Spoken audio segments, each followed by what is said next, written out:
Let's talk all of them in order. Yep. That was it? Hold on. No. Just wait.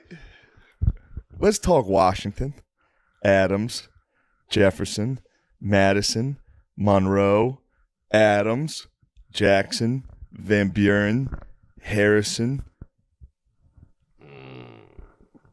Tyler, Polk, Taylor, Fillmore, Pierce, Buchanan, Lincoln, Johnson, Grant, Hayes, Garfield, Arthur, Cleveland, Harrison, Cleveland, McKinley, Roosevelt, Taft, Wilson, Harding, Coolidge, Hoover, Roosevelt. No, hold on. Give me a second. Hoover. Yeah, it's Roosevelt. Truman. Uh-huh. Oh, yeah. Second. Yep. Truman. Eisenhower. JFK. Johnson. Nixon. Ford. Carter. Reagan. Bush. Clinton. Bush. Obama. Trump. Did you say Obama now? Obama. Wow. Obama now. It took me all night. Damn, dude. You studied for that all night? No, it took a half hour, but it was pretty That's pretty intense. good. It's Yeah. insane. I had to keep practicing. I was doing it before bed. Do the Like I vice, was praying. Do the vice presidents. Adams. Are you seriously going to try? I could go. I think I could Here's go a good decent. piece of trivia, and don't look it up. Nope. Okay. Here's a quiz question. Who is Johnson, Lyndon Baines Johnson's vice president after Kennedy was shot? Who became the vice president? Your mother's cunt. Oh, man. It wasn't her. It was not. It wasn't your mother. It was her cunt. Her comment was a. Wait a second. This is a history podcast. Yeah. What if that was true? You're telling me. Jones gun. Yeah, because he only needed her for 1 year. And then She's when he gonna be ran so for excited. She's then gonna when be he so ran excited to watch this. then when he ran, he got somebody else, but he called up, Joan, I need your cunt to be my vice. He called her from Dallas. You know that famous picture of him on the plane? That was. He called her right before that. I need your vagina to be my president, my vice president. All right, so let's start from the top. Mom, I'm so sorry that he said that. I'm not. I never met your mom. You held back. You held Very back. sweet. She's very sweet. Very Your sweet. mom. All right, let's start with Washington, dude. Yeah. What do you guys know about him? What do you say? I mean, Washington is Never like lied. a transitionary guy because he was so British. He was a British general. He wasn't like he wasn't born in the he didn't create America. It wasn't even his idea. Yeah. He was just a tool of. He was the first general president. No, he was born in the U.S. No, I know, but he wasn't like he was a Brit. He was a Yeah, He was fought a in the Brit. French and Indian War as a British. yeah. Yeah. He's a lord, He wasn't actually kind of sucked in that. In that war, In fact, also kind of. everybody sucked in the wars. Though. Everything he did was It retreating. was luck to win anything. Then Yeah. He was good at retreating. That was like his number one it's an thing. important thing to be Which good is at. very good in war. They don't Otherwise, teach you that. lose once. He would fight again because he retreated so well. Yeah. It's pretty tight, though. Show up and be like, nah. And Yeah. just run away. I'm like, nice. 1789. That's when he started. All Well, right. most of the guys, it was so hard. Like a lot of the army didn't want to be there and didn't have to be there. It's crazy. Like 1776, the year that Washington did all that insane shit. It's crazy that people kept expecting the army to flee. Yeah. but they hung in there with little. It's not like they were like, we're making America that's coming later. Yeah. They had no fucking idea. So he's as good as they were, basically. And it's not, like you picture him on this horse, like talking, but no, most of them didn't even look at the guy. They didn't see him. Like in the movies when they show a guy making a speech to a whole army, and there's 3 guys can hear him. It's impossible. And the rest are like, what's even happening? And they're all shitting on it's the like ground. Braveheart They're when all he's giving dying the speech. The only people that can hear him are like, shut up. Yes, The yeah. 2 dudes are like, Yeah, the yeah. English are too many. The English are too many. Home. Yes, we will live. Yeah. We will live. That's a good All right. point. I never thought about that. Yeah. No one heard those. No one speeches. hears No one any heard of this. any of their speeches, so it was really these guys all got together. I don't know. They They got stood together. They decided to just keep doing it. Oh, I don't want to spend too much time on Washington. Yeah, Washington. I was played never that. out. I never really. I mean, the great thing he did was leaving when it was time to go. Yeah. It was like the thing because a lot of them wanted him to be king. Yeah. And a lot of them wanted him to be permanent. He's the one who said the thing where they wanted him to be Adams. Yeah, wanted Adams. him to be Your Majesty or Your Excellency. Yeah. They went by His Excellency. And he said, Mr. President. No. What? Jefferson was the first Mr. President. Yeah, but Washington Washington wanted Mr. President. Washington went with His Excellency because Adams had this long one. His Majesty, all this shit. what? Washington kept His Excellency. According to the HBO series about John Adams, Yeah, but I looked into it. Washington said, I want Mr. President. Maybe he did, but he went by His Excellency. Therefore, the reason he did it was because he didn't want to shake people's hands. And back then, that kind of... Because he was like Howie Mandel. Yeah, he was like, he'd rather just He was have a people germaphobe? bow. I don't think he was a germaphobe as much as he just was like, this does command some respect. Because this is the first time in his life he started to get criticism. Really? Because when he was a general, everybody globally outside of England was like, this guy's the fucking By the way, man. president, like to talk about that word for a second, Yeah. what a president is, like just an overall president thought here. What I love about presidents is that it's a human being, it's a person. Yeah. And to me, like it's like like some college professors teach the Bible as literature. You know what I mean?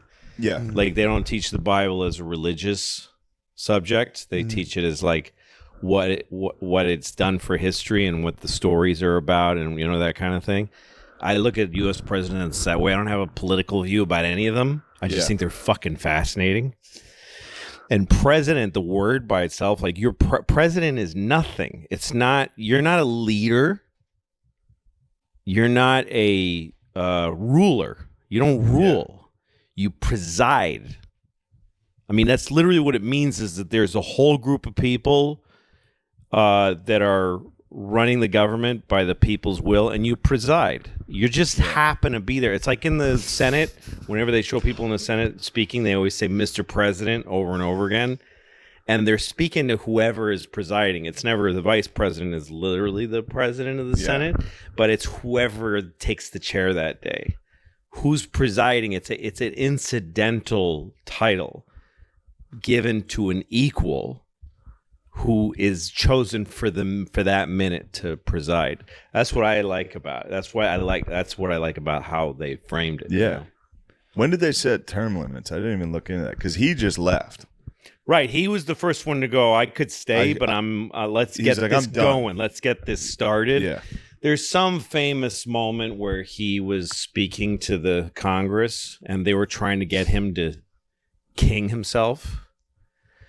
And he was apparently really vain about that he wore glasses, so no one ever saw him with glasses on. And so the moment that's supposed to be this shocking moment was that he took out his glasses and put them on, and he said, like, I fear I didn't see you for what you are. And that was supposed to be this big moment. But I like to think that if he did, like, he was really hoping if he missed, he's like, I fear I didn't see. And they're all like, yeah, you wore glasses. We all, you know what I'm saying though? Yeah. Like he keyed the whole thing on this moment. See what I'm saying? And they're like, George. Yeah, it's also a good moment for him to be like, yeah, you're right. You should not. How be do you king. turn down You're king trying to status, do funny though? jokes. What? How do you turn down like? That's what you makes should him be the king, and you're like, That's what makes no. him the man, dude. That's wild, dude. That's what makes him. Well, also, like, he wasn't, again, none of these people knew the future. He didn't know that he was giving away the keys to later nuclear war America. True. Yeah. He thought we were a dumb fucking, like, what?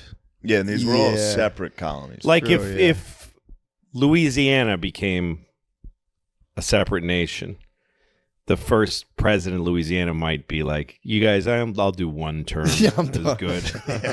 I don't need to, like, hang in there. all right, So, Adams. okay, Adams is like my favorite of those guys. Of I the like founding Adams fathers. I like dudes. Adams from the show. I loved him in that. He was great, Paul Giamatti. Well, I As a- read his biography. I listened to it. I don't read As a anything. president, Counts. Oh, he was not a great president. not at all. It shows everybody's got these different kind of strengths. He was a great framer. He was one of the guys. He did many very important and gutsy things. And he was also the only one of those guys who was not rich. He was a poor farmer. He was his education changed his life. He's like one of the first Americans who had that experience, where he was, had a decent farm, but not much, but he made his brain work and he excelled and passed that on to his son, who we'll talk about. He John fucking Quince. ruled in the revolution. Yeah. Adams was the man. Adams Trying to was stick the to man. his- And because these other guys, fucking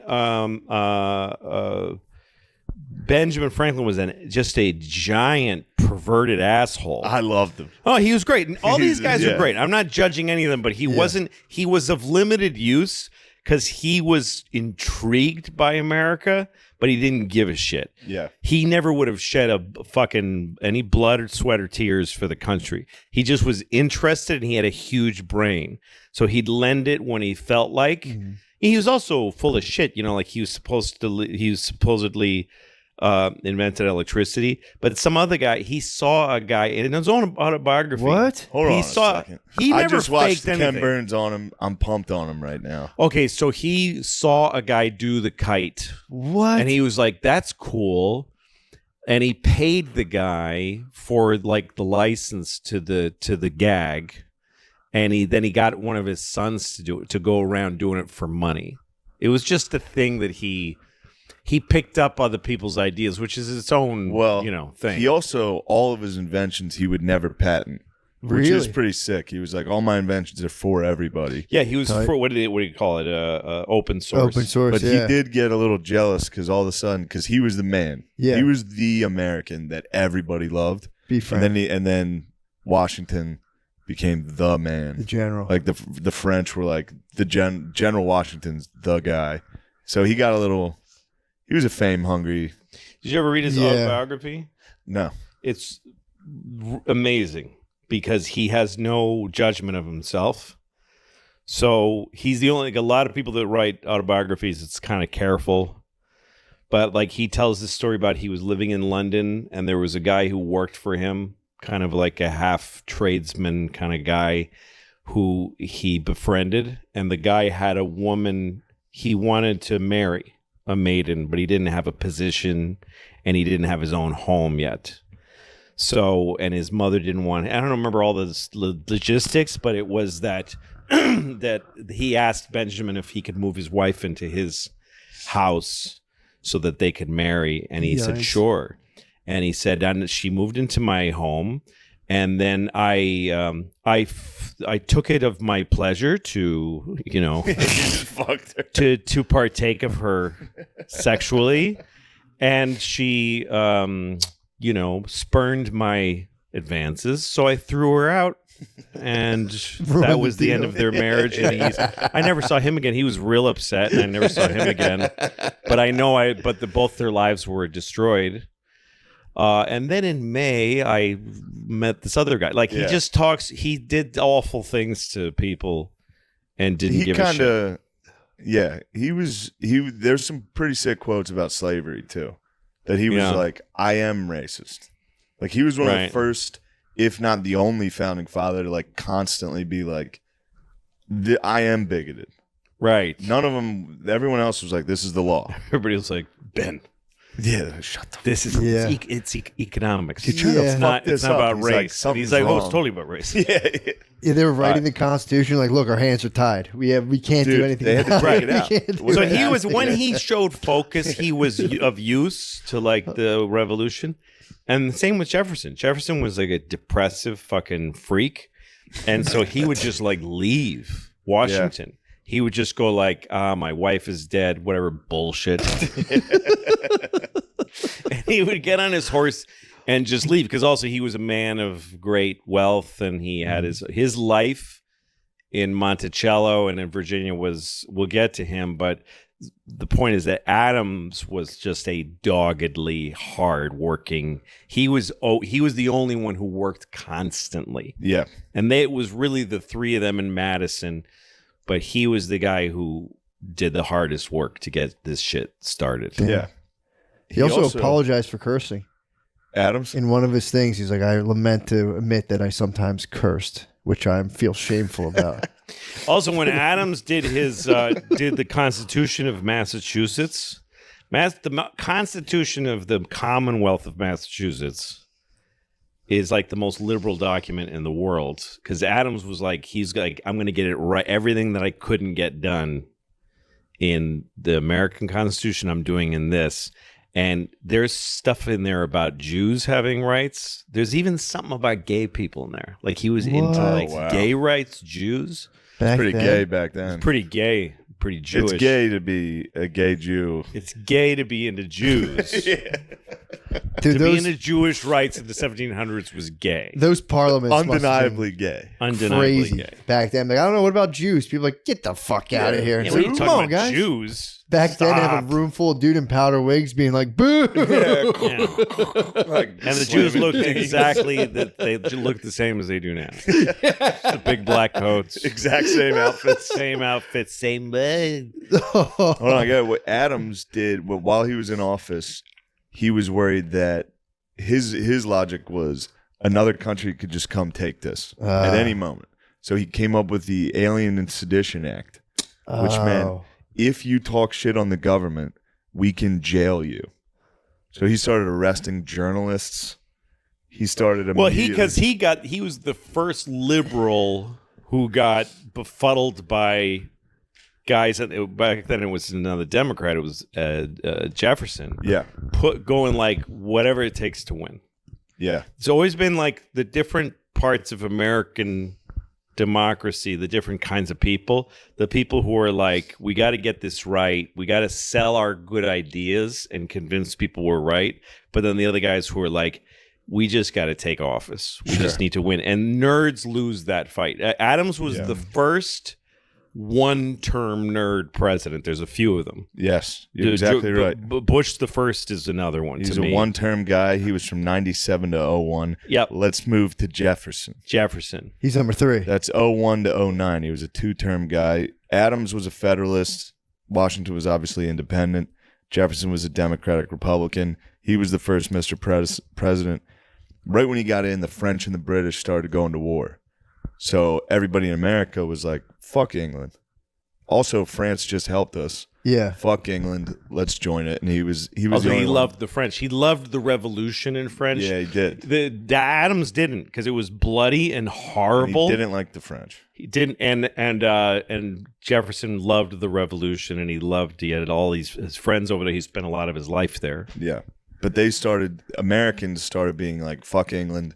Let's join France in the war. He was the only one with the foresight to be like, we have 40 guys in our military and 3 boats. Yeah. Let's shut the fuck up. Was not. So he declared neutrality, and everybody called him a pussy. Then England started blocking his like fucking ships. I think he might have been the one who said we're just not going to trade with either of them. So then the American economy just plummeted. England started just saying, if you're not trading with us, we're just going to confiscate your ships, kidnap all the sailors, make them join the British Navy. So he was What? getting punked by England. You're talking about Jefferson. Jefferson. Well, it's interesting because Adams, what ended his presidency was a fake rumor that Jefferson started, that Adams was trying to start a war with and start a navy and do all this stuff, and it was all fake. But then it ended up kind of haunting Jefferson because the truth about all that ended up fucking him a lot. Huh.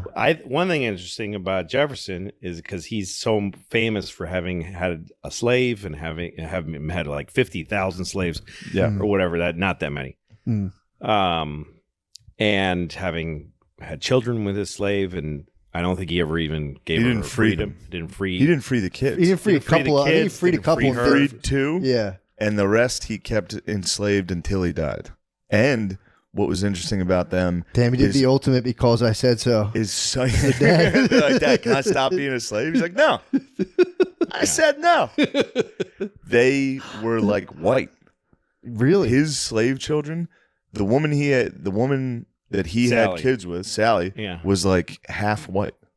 Or like was very light skinned. Yeah, I think her mother, because her mother was in his family for a long time. And his dad was fucking like, yes. I mean, it was like, what? She was kind of a product of his father. I'm not sure about that. I'm not sure about that. But it's an interesting thing about him in terms of slavery and American politics is that his first elected position was in the Virginia legislator. He was like a House of Reps guy in Virginia, and the very first thing he ever did as a politician was to propose a bill in the Virginia government to abolish slavery in the state of Virginia. It was the first thing he did. Of course, it got shot down, but it was his desire and his dream. Yeah, because he was big on that with the French Revolution. Yes, with and Lafayette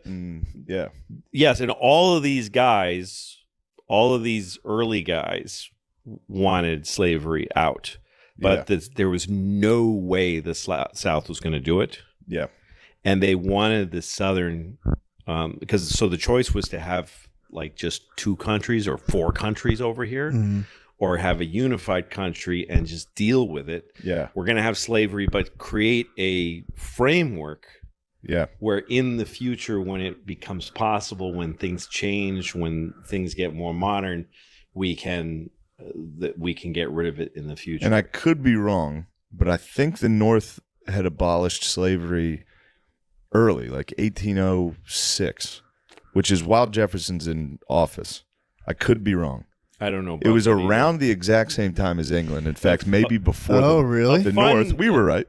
Us Northerners, we got it right. A fun Jefferson story that I like is that when he was in Paris, he had this woman, a girlfriend named something Causeway or something. His wife died when he was pretty young, and she made him promise on her deathbed that he would never have another woman, which is a horrible thing to do. Yeah, fuck, to man. a young man that you're fucking. Yeah, it's like not even somebody to take care of the kids they had. It's like, no, I promise. Yeah, I know, but he's for sure. So that was part of the reason that all of it, including Sally Hemings, that his loves were all secret because he was ashamed of every woman that he loved after that. That's hot. And so there was a woman in Paris.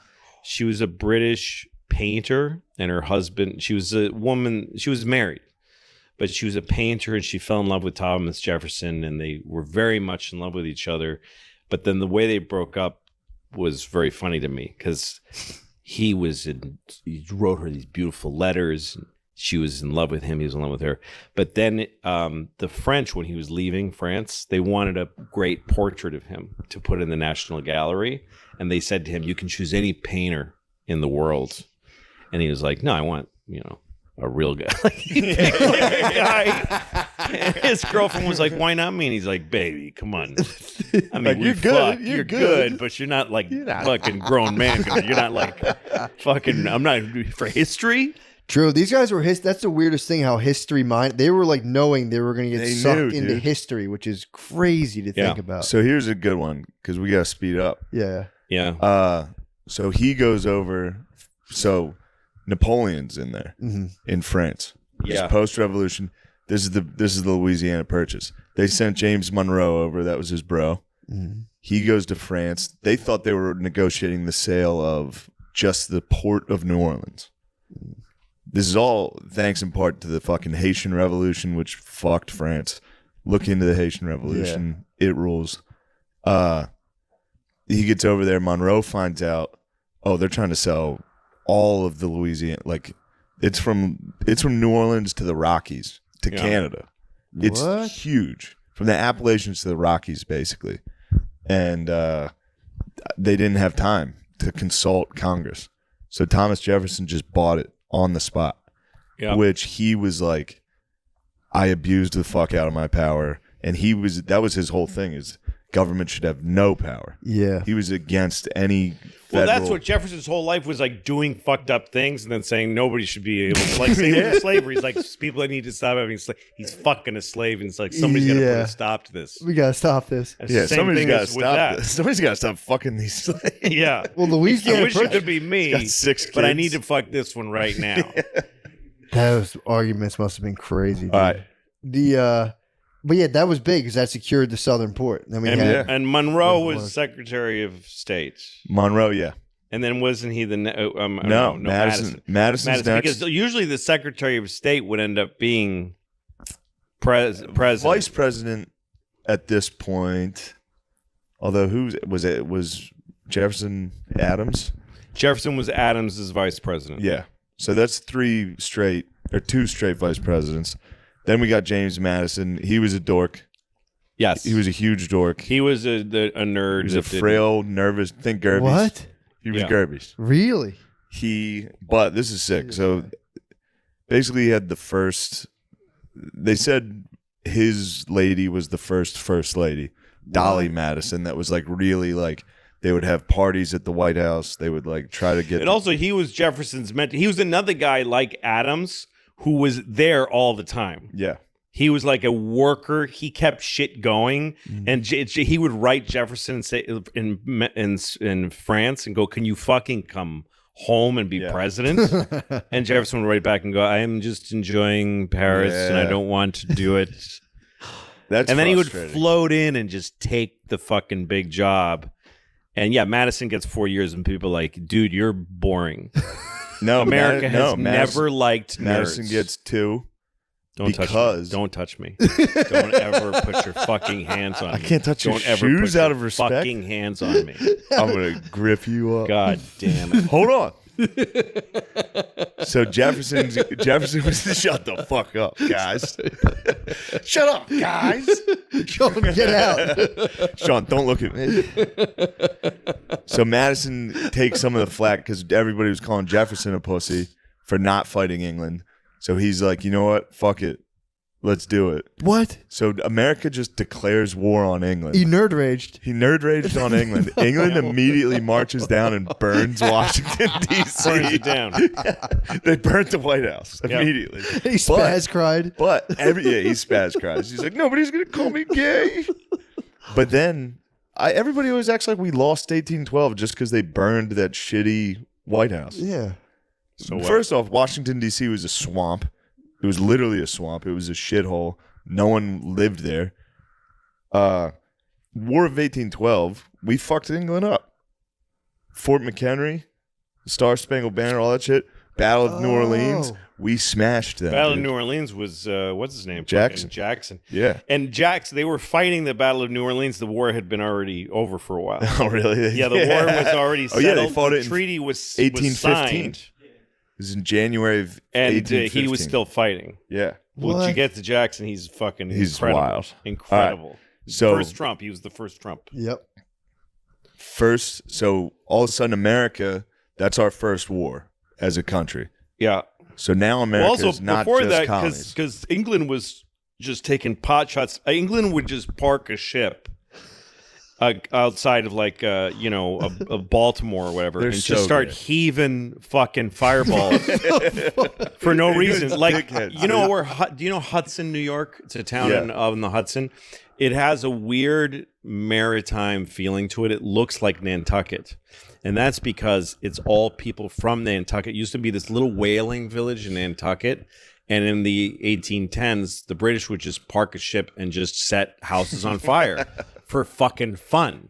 What? So all the people that lived in that town founded Hudson, and they would go out and whale in the ocean, and then they'd drag a whale up the Hudson River. Holy shit.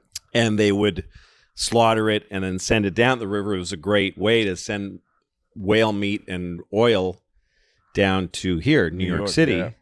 And that established a hub in New York, an upper New York State. Hudson became a very big, important. And that's where you ever heard of a guy named Legs Diamond? Because Diamond Street was like the first whore street. It sounded like Hudson became a place for farmers to bring their herds and get laid and get, just fuck and gamble and have their animals slaughtered and brought down here on boats, and then they home. Got paid. Damn. Yeah. Anyway, so that's what was going on. That's how much things like just the English, one English ship lobbing fireballs changes a ton of things. Yeah, some and they farmer finally just needed it sucks. to stop. Resulting in some guy getting ahead. Like, Yeah. I'm never going to be able to face me wife. Me wife. So So now you got. now we're kind of unified. That was the first time Madison. the War of 1812. It was a draw. I mean, they signed a treaty after 2 years. Nothing changed, though. Nothing changed. The English stopped harassing us, Yeah, though. but we declared war. They came over. Yeah. We kind of fucked them up, though. I looked at the casualty numbers. It was like double. That doesn't matter in the historical Of course. But everybody always acts like, because they got over here and they all died of disease kind of immediately. Like, they got fucked up. It was hard to. And they were like, stage those we things. can't afford to fight this while we're fighting the French. Truce. That brings us to Monroe. Monroe was kind of the man. Monroe was the last founding father to be a president, fought in the Revolutionary War, was at Valley Forge. He came up with the Monroe Doctrine, which is neutrality. We got the Americas. Nobody fuck with us. Because they were all worried Europe was going to Spain or Europe was going to come back and take South that was America. all the source of all our problems was these other fucking European countries being involved in their wars. So he was the first guy to go. Yeah, we're never Y'all going to do go what you get want. involved in their wars. Oh, yeah. Yeah, and that's kind of what they were saying was that's like the most lasting policies of any of the founding fathers was like American neutrality. Europe, you can have your wars. We're staying the fuck out. Obviously, it lasted 100 years. Added Florida. Monroe got Florida from the Spanish. Nice. So the reason that happened, though, was because of Jackson. Because Jackson was taking his troops to Florida, and Monroe was sending a guy on a horse, or I don't know if they had telegrams yet, but it'd take him 8 days to say, leave Florida alone. We're trying to negotiate a price. But finally, Monroe decided we don't want Florida anymore. They're asking the Spanish owned it. We can't afford to buy it. I can't justify it. I'm not going to get it through Congress. And Jackson was writing back and saying, I'm just going to take it. I'm just going to take it militarily. I'm going to attack them. And Monroe said, no, you may not. I'm the president. You may not do that. And Jackson just ignored him. Started attacking And he him. did it. What? He took Florida, and then he showed up in D.C. and was like, right? That was good, right? And Monroe's like, yes, thank you very much. Yeah, he's like, but also I bought it. Good job. Yeah, also, I think He we paid for it. We paid for it, and it was a mess. While Jackson was like fucking with them, the Spanish were like to Monroe, they were like, yeah, you can buy it. And he just went and killed him. He was down fighting them, and he was like, Yeah. actually, you know what? Yeah, we're gonna But sell it. there's two generals that did that. Him and MacArthur did that too. Just did shit without permission. Yeah.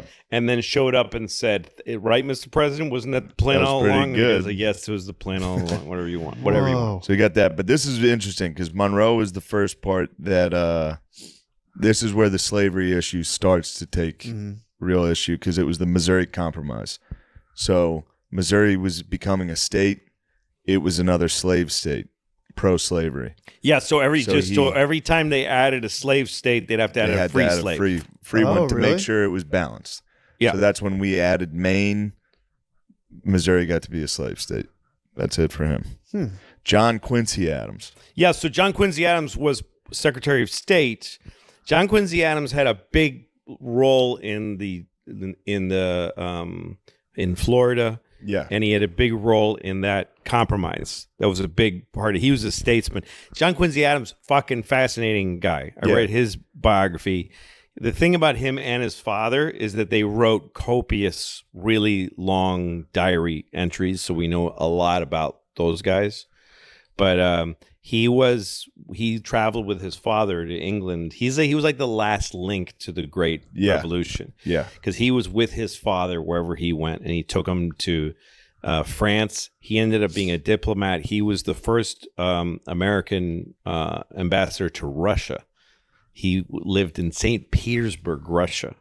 And him and his... Oh, wait, was he the one who helped them kind of revolutionize? I don't... Or was that before? Remember that. Okay. I mean, but he was in Russia way back then, and he'd take like a sleigh to countries that aren't there anymore, like Prussia. And he traveled all over. He traveled more than any like human being back then. Yeah. And he went across the ocean several times. So like something like 12 times back and forth. Now Amazing guy. Incredible guy. His opponent was Jackson in this election. Yeah. Jackson dominated. He won the popular vote by a greater margin than Reagan beat Carter. It was a landslide victory for him, but Jackson in the Battle of New Orleans came out and said all the guys from Kentucky were being fucking cowards. What? So then when it comes to the Electoral College, the guy counting the votes happened to be like a senator or something from Kentucky. What? And I was like, fuck this guy. And he just swung like 10 states. Because back then the Electoral College made perfect sense. Nobody in any state had ever heard of one of these guys. Mm-hmm. There was no news. There was no fucking anything. Now you needed somebody. Yeah, you needed super delegates. You needed to just get your local guy. Yeah. And be like, you go figure it out. Yes. Yeah. But that was enough for this guy to swing all these dudes in the meetings to be like, dude, Jackson's a fucking dickhead. We need John Quincy Adams. So he swung. I mean, it was John Quincy Adams was another nerd, one-term nerd. Yes. Who just couldn't get, I mean, as a president, he couldn't get, and he got almost nothing done. Partly because Jackson and his people just thwarted every single thing he tried. The whole country loved Jackson. Everybody fucking loved that dude. He was Trump. So much. He was Trump. Imagine if Trump like dueled as much as Jesus Christ. Jackson died Jackson with dudes. something like 12 bullets in his body. Yeah. What? That never left his body. He dueled all the time. Yeah, let's just go straight to Jackson. Jackson, he's the next president. president. He can't not be mentioned, John Quincy. JQA. Yeah, fuck John Quincy. John Quincy Adams, well, after his presidency, he was in Congress forever from Massachusetts. Yeah. He died at his seat. What? In Congress. Wow. He died at his desk. He was because his thing, he was a huge abolitionist. He was like the only guy in the Congress willing to be an out and out. The slave states had so much power that they passed a law, a gag law, that said you can't say the word slavery in Congress. What? There used to be, there was a thing in Congress back then called petitioning. Anyone could send a petition to their congressperson, and they had to say it. They had to mention it. So, like, you could send a thing to Congress saying, "I want retards to be allowed to drive." Whatever you would do. I want retarded people to have driver's license. Yes. And he would say, he'd have to go, okay, the petition from Shane Gillis. He wants retards to drive. The honorable. And everyone would go, I move to table it, and then they just table it. But they passed a law saying you couldn't even mention a petition that said the word slavery, because that's how electrified that it was. Like, we don't want anybody. We know you're trying to get rid of slavery. We don't even want you to say. And they passed it. So Quincy Adams would do it, and he would just break the law, and he would just say it over and over again. He would read petitions about slavery, and he would get sent. Then they would all vote, the whole Congress, to censure him for going against the rules, and he got censured over and over again. And he represented the Amistad slaves and got them set free. Yeah, did you know that? No. Yeah, he was the slave ship that was taken over by slaves and was grounded in Massachusetts, I think. So you were saying the S word. He got in trouble. Yeah. He got not only in trouble, those slaves asked him to represent that he was their lawyer. What? Because they were Virginia slave masters who they were Haitian slaves that they were waiting for, that they had paid for.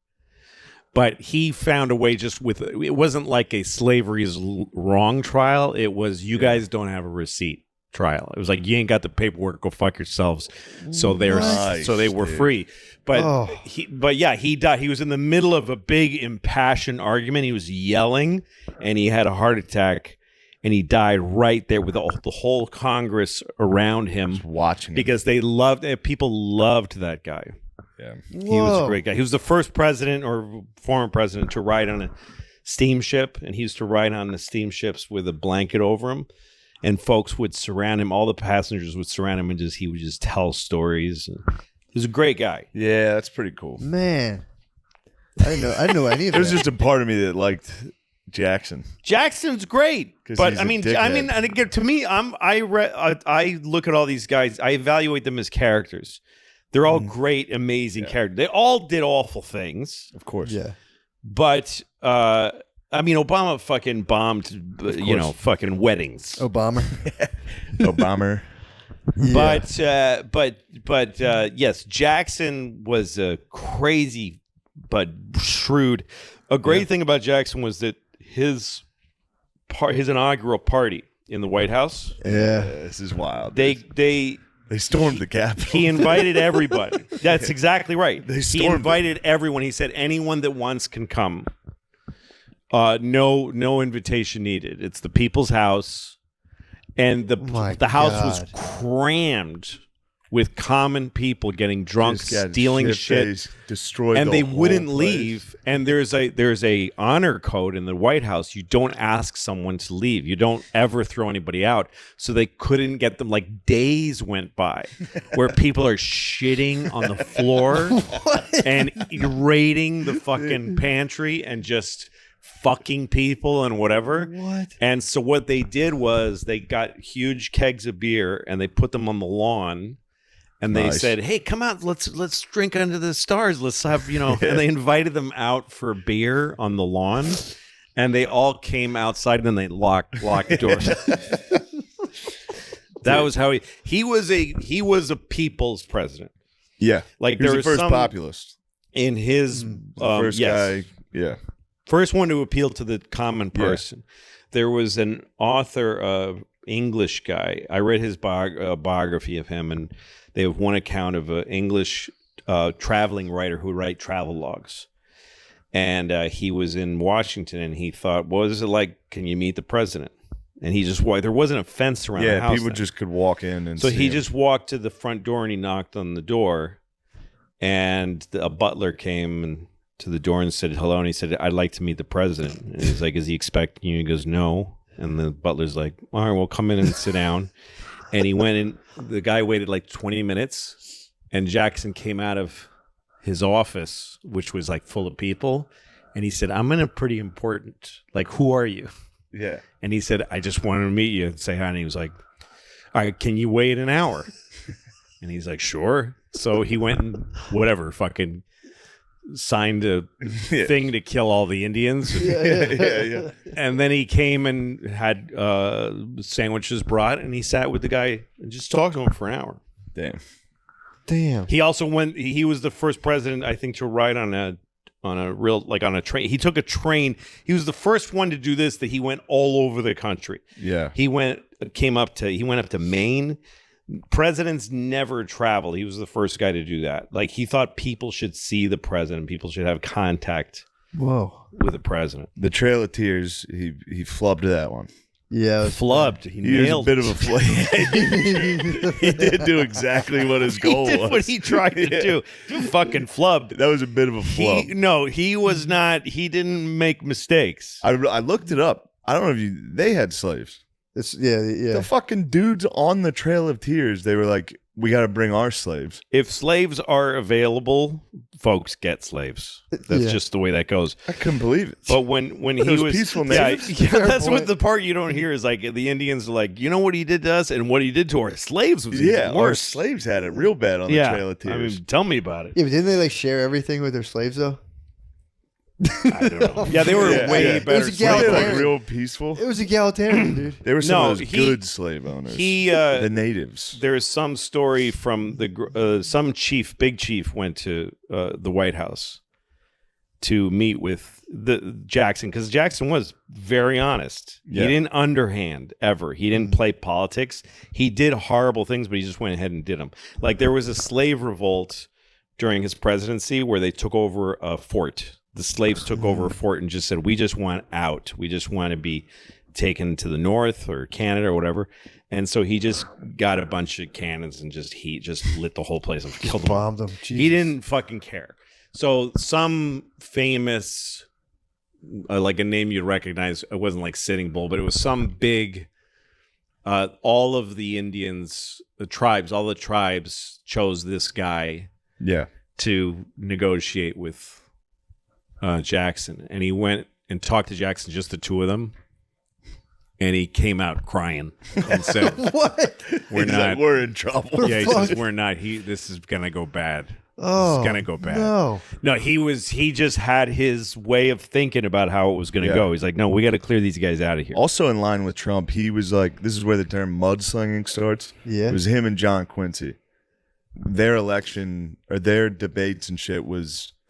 He would just talk. They would talk shit. There would be nasty rumors in the papers. Whatever it took. Yeah. Whatever it took. No, I remember I have a friend who's a Trump guy who I've known for a long time. I'm not going to say that his name is Nick DiPaolo. But knowing Nick has always given me some insight into the mentality of that kind of guy. Not just Trump, but guys like Jackson.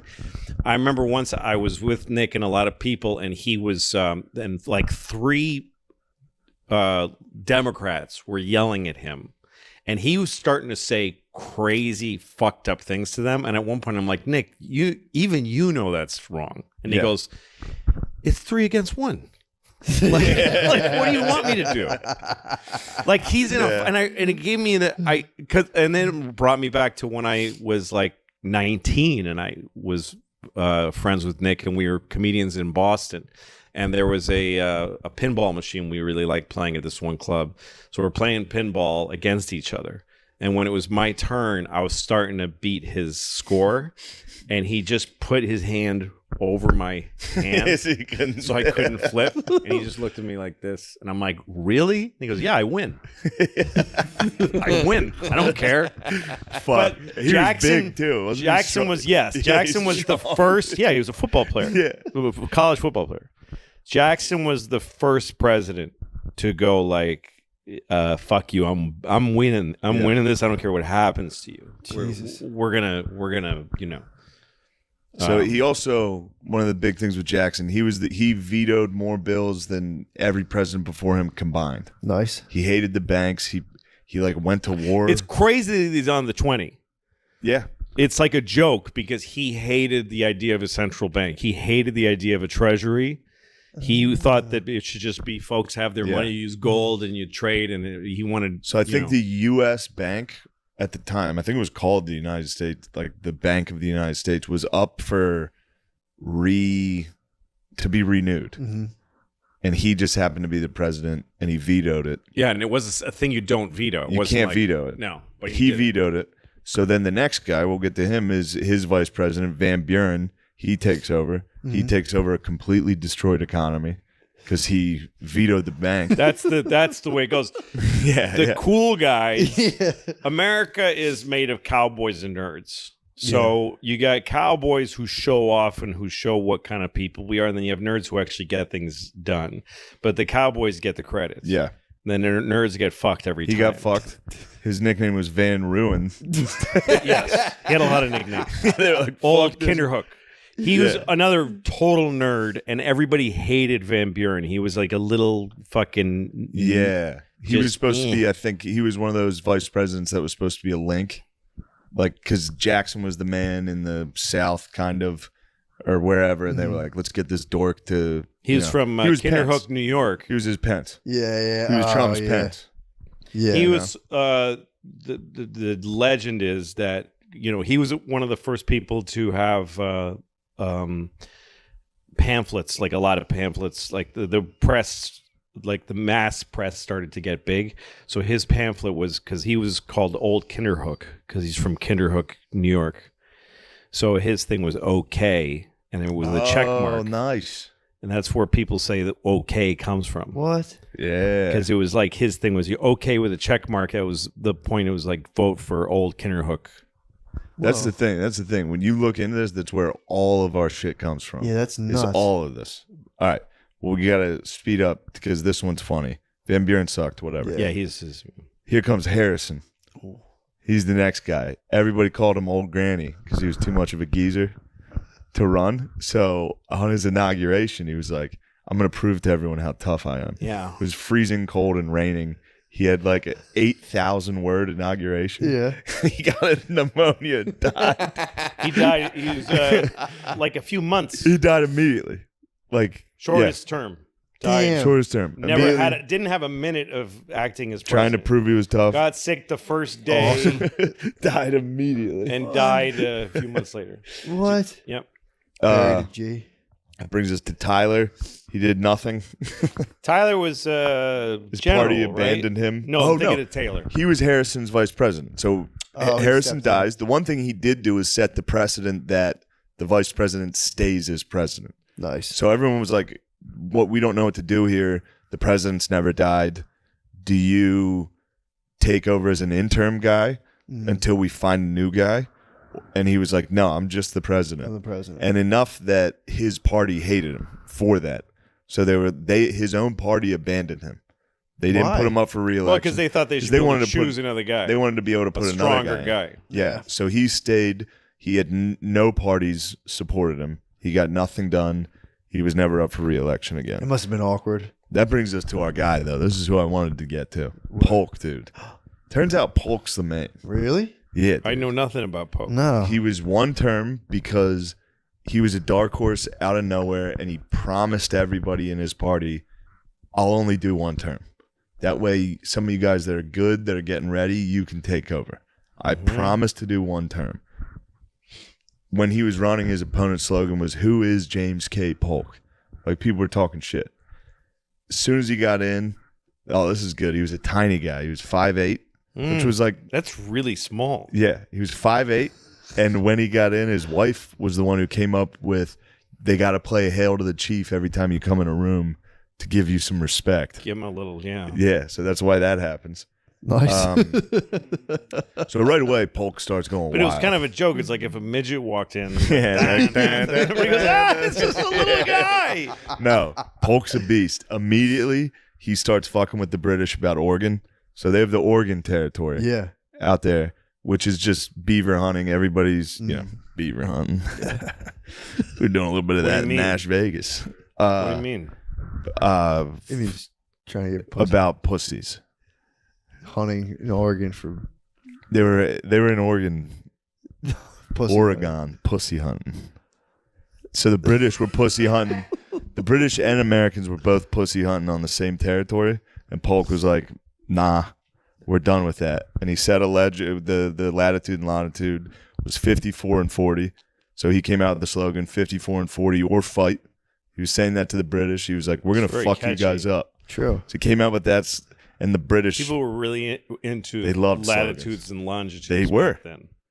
So he called that, and the British were afraid to call his bluff. They were just like, "Fine, take They're it." like, that slogan is so good. Yeah, like, Just take it. fuck, dude, 54. this guy's Dude, nuts. you came up with the fucking. You used the longitude and latitude. So he takes that territory, which is huge, and then it's not just Oregon, it's Washington, all that. you know why Oregon is Portland is called Portland?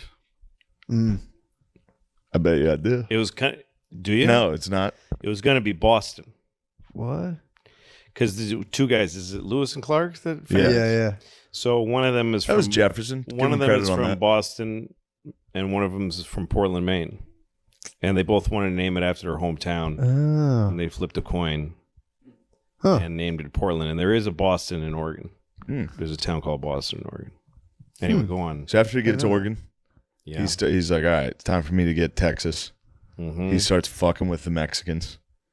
Like, so they would send troops down just to see if the Mexicans would shoot first. Finally, they did. He Fucking immediately lazy Mexicans. they shot so a bunch many of- times He- to get off their fucking Yeah, frijoles and fire a shot. So they go to war. Here they come again. I don't want to fire. fired- I'm too he fired busy the last drinking Probably one of them was like- tequila. 70,000 troops poured in. Oh no. So we immediately took California, Arizona, New Mexico, Utah, Texas. And This then is all who was Polk the general? in 4 years. Who was the general that penetrated all the way to Mexico City? This is later, right? This was the next guy who was Zachary Taylor. Yeah, Zachary Taylor was Zachary the big Taylor. Mexican American war Yeah, guy. he was the war hero. What? Zachary Taylor was dominating. So they but this is- gathered- He went into Mexico City, and if you go to in Mexico City, the big thing is Los Niños. These 6, I think it's 6 kids. So they stormed. They went all the way to Mexico City, and the citadel, the Chapultepec, the palace. The army was so decimated that it was finally just the cadets of the military school were the only ones Yikes. defending the capital, and they were just 4 kids firing on the American army is just coming. And they wrapped themselves in Mexican flags and jumped and dove and killed themselves. That was how they ended the war. awesome. And the moment is Zachary Taylor's holding one of them, and he's saying they were just kids. Like he had no idea they were like fucking 12, 15 years old. Man. And in Chapultepec, there's 4 big pillars that are still they're like war heroes. That's pretty awesome. Yeah. What did Mexico have back then? Was it like a king or like A lot what of they had massive. So what was going on all these years, Napoleon assumed that the South would win the Civil War eventually. That there would be Europe always bet on the South because the South was a aristocratic America. It was about plantations and old families, and that's a European, and they loved Europe in the South. The North was always against Europe and wanting to start something new. So during the Civil War, so Maximilian was just a Habsburg. But the way kings worked back then, there were some royalty factories. So the Habsburg family, who I think were like Flemish or whatever the fuck, they just had like a cousin of a king. They went Maximilian and his wife. They're like, you guys take Mexico. So Napoleon sent French troops to Mexico and installed Maximilian.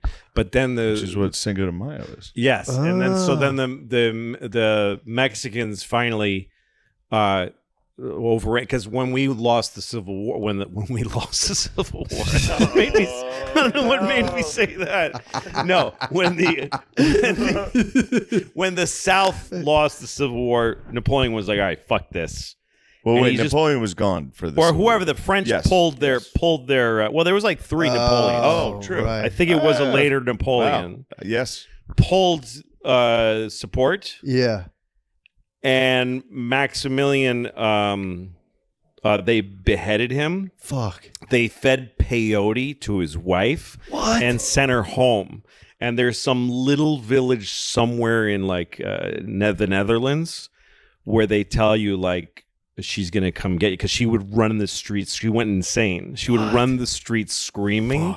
And they tell kids, if you don't get to sleep, because she comes out at night, if you don't go to sleep, she's gonna come get God, you. So yeah, that's she how must far. have- That's how far in Mexico. Dude, just I'm think- sorry to derail you, No, but that's so crazy. No, that's so great. Zachary. So you were still at Polk No, and then Taylor. Polk, but still. So one thing that was cool was when Polk was instigating this war with Mexico. You got to cut that part where I say we lost. No, You have that's to good. cut that. I don't That's know good. what You made me say corrected it. that. Immediately. This is pretty sick. So Polk was up there like, they're fucking with us. They shot at our troops. An old one-term senator from Illinois at the time stood up and said, were we on their territory when we shot him? There was one guy that was opposed to the Mexican-American War. guy by the name of Abraham Lincoln. Really? Abraham Lincoln. And people were like, yes. "Hey, shut up, pussy! Yeah, dude. We're trying to take Texas. Shut the fuck and he's up." like, you guys, were we? I'm like, shh. Yeah, He was like, sorry. See, I think this was wrong. They're like- anyway, that's why Polk's kind of the man. He added 1/3 of the entire United States in a 4-year term. Damn. Pretty good. Well, in territory. I know, but still, It's like those big Yeah, but you got states. Texas and California. And they were Pretty just good. That's sitting on probably the half our population. good. show. And they were sitting I on the wish border. he hadn't added them, especially Texas. The But troops again- are sitting Then there we being went like, and Mexico sucks. Mexico fucking Finally, sucks. one of them got just Go, popped. go. Oh shit! Run! They're pissed. Yo, Mexico's gay. Again, that was a smashing. America destroyed Mexico. It was mean. It was mean. Yeah, that's nice. Then this is good. Polk, he was working his tail off. His tail. He was tired. He was so exhausted when he got done. He went back to Tennessee and just died. like right away, right? When Yeah. he died, yeah. He was like, that was too much. I That shouldn't was have done a all lot that. of work. Yep. Just died. So then comes Zachary Taylor. This is 1849 to 1850. That's a quick term. Old Rough and Ready. Yeah. Pretty sick nickname. Old, dead, and Yeah, he's old. last He's long. about to be dead. Yeah, he died. I don't remember what he died of. He was Just being in the 1800s. yeah. He was one of the largest slaveholders in the South. So when he got elected, the South was like nice because at this point, the territories, he just added.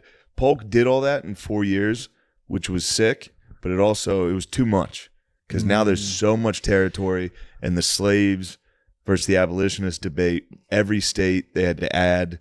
There was a debate. There was a debatey. All Southern so many Southern presidents. Yeah, I mean, outside of the Adamses. pretty much nonstop. Virginia. Yep. And then it gets into like Tennessee and They Yeah. started digging into their bench was not yeah, they good get to enough. Tennessee, dude. And then we started kind of with Ohio, we started coming back. Yeah. Huh. Actually, kind of northern presidents tended to suck. Lincoln ruled.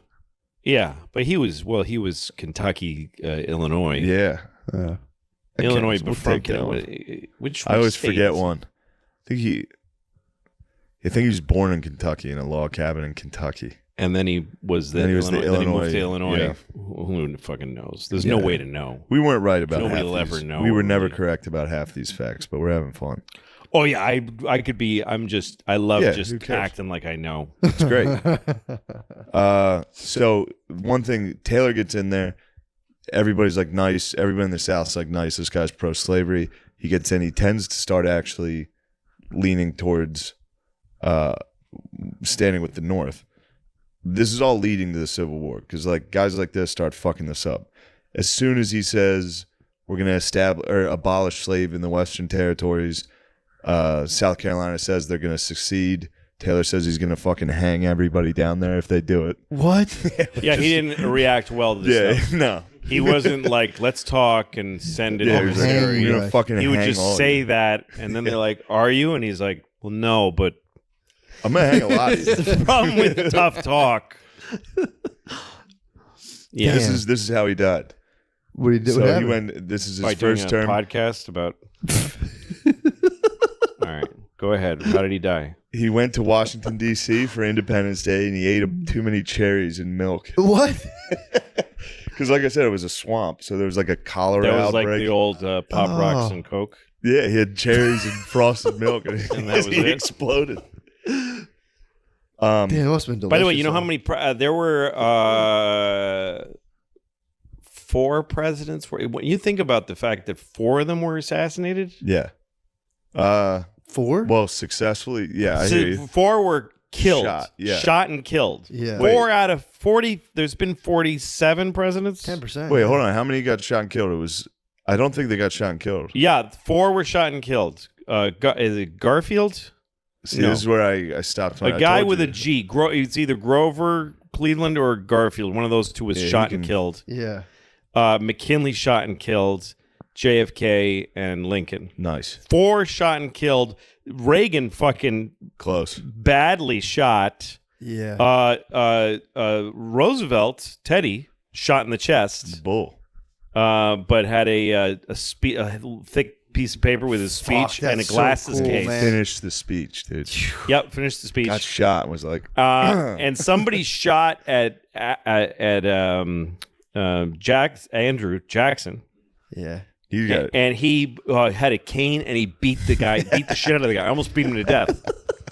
The guy shot him and he just get the fuck. It was right outside the Capitol. What? Like by the big pillars or whatever. Yeah. And he just beat the fucking shit out of him. Dude who shot. Yeah, he was insane. Old Hickory. Were they Yes. all crazed lone gunmen type things, or was it like? Yeah, most of them were crazy people. There's a few other guys that were shot at that somebody sure. took shots at them, and but that they didn't get hurt. Oh, what's his name? Well, FDR, they killed the governor who was sitting next to him. A spray of bullets, and he wasn't hurt, but the governor sitting next to him was killed. Jesus. Governor of Georgia or Florida, I don't fucking know. Anyway, go on. But yeah, like over 10%, like 12% of them have been shot. Yeah. That's So it's an crazy. intense job Pretty intense. to take. There's a dude. good chance. It is like a higher rate than actual soldiers in war. Oh yeah. Yeah. Well, I don't know. It's probably. I guess so. I bet Yeah. it is.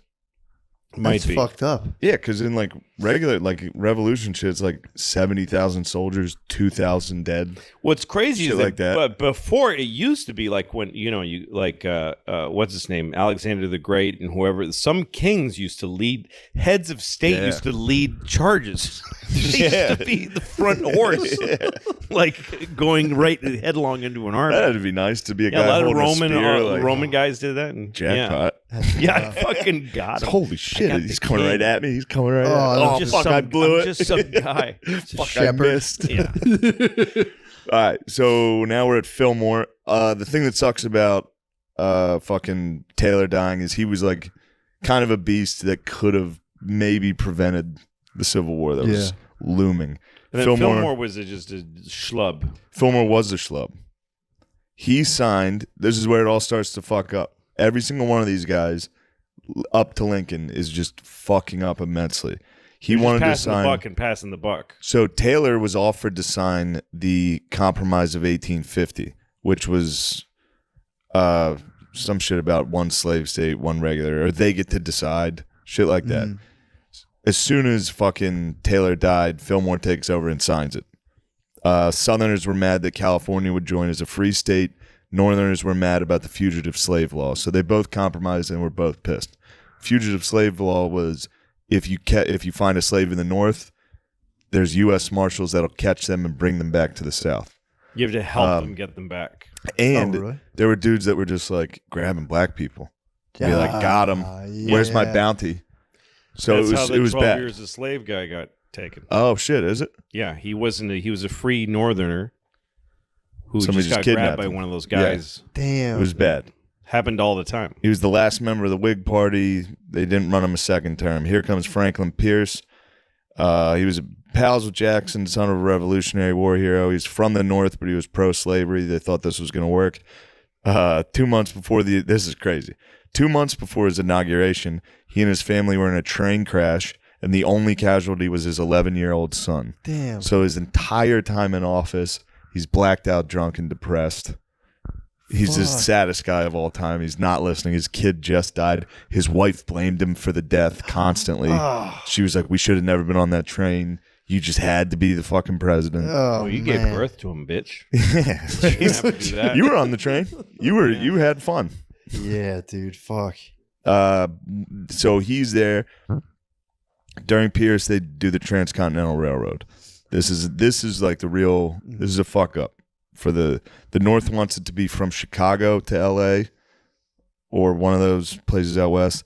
The South wants it to be from Atlanta to L.A. In order to get it done, they have to get rid of the Missouri Line Compromise, which made it nothing north or south of here was the slave line. They decided to make it so every new territory got to decide themselves. They got to vote in order to get the Transcontinental Railroad.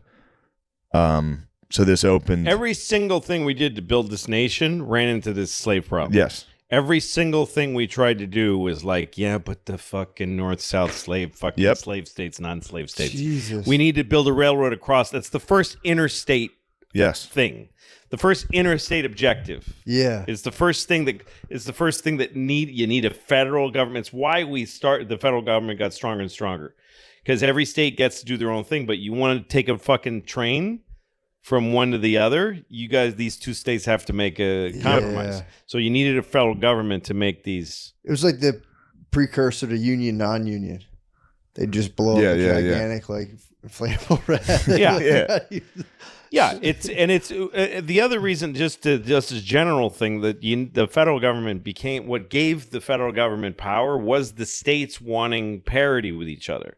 Like when environmental laws became a thing, they were state laws. So like Indiana would make a law, you can't dump, sludge into the river anymore.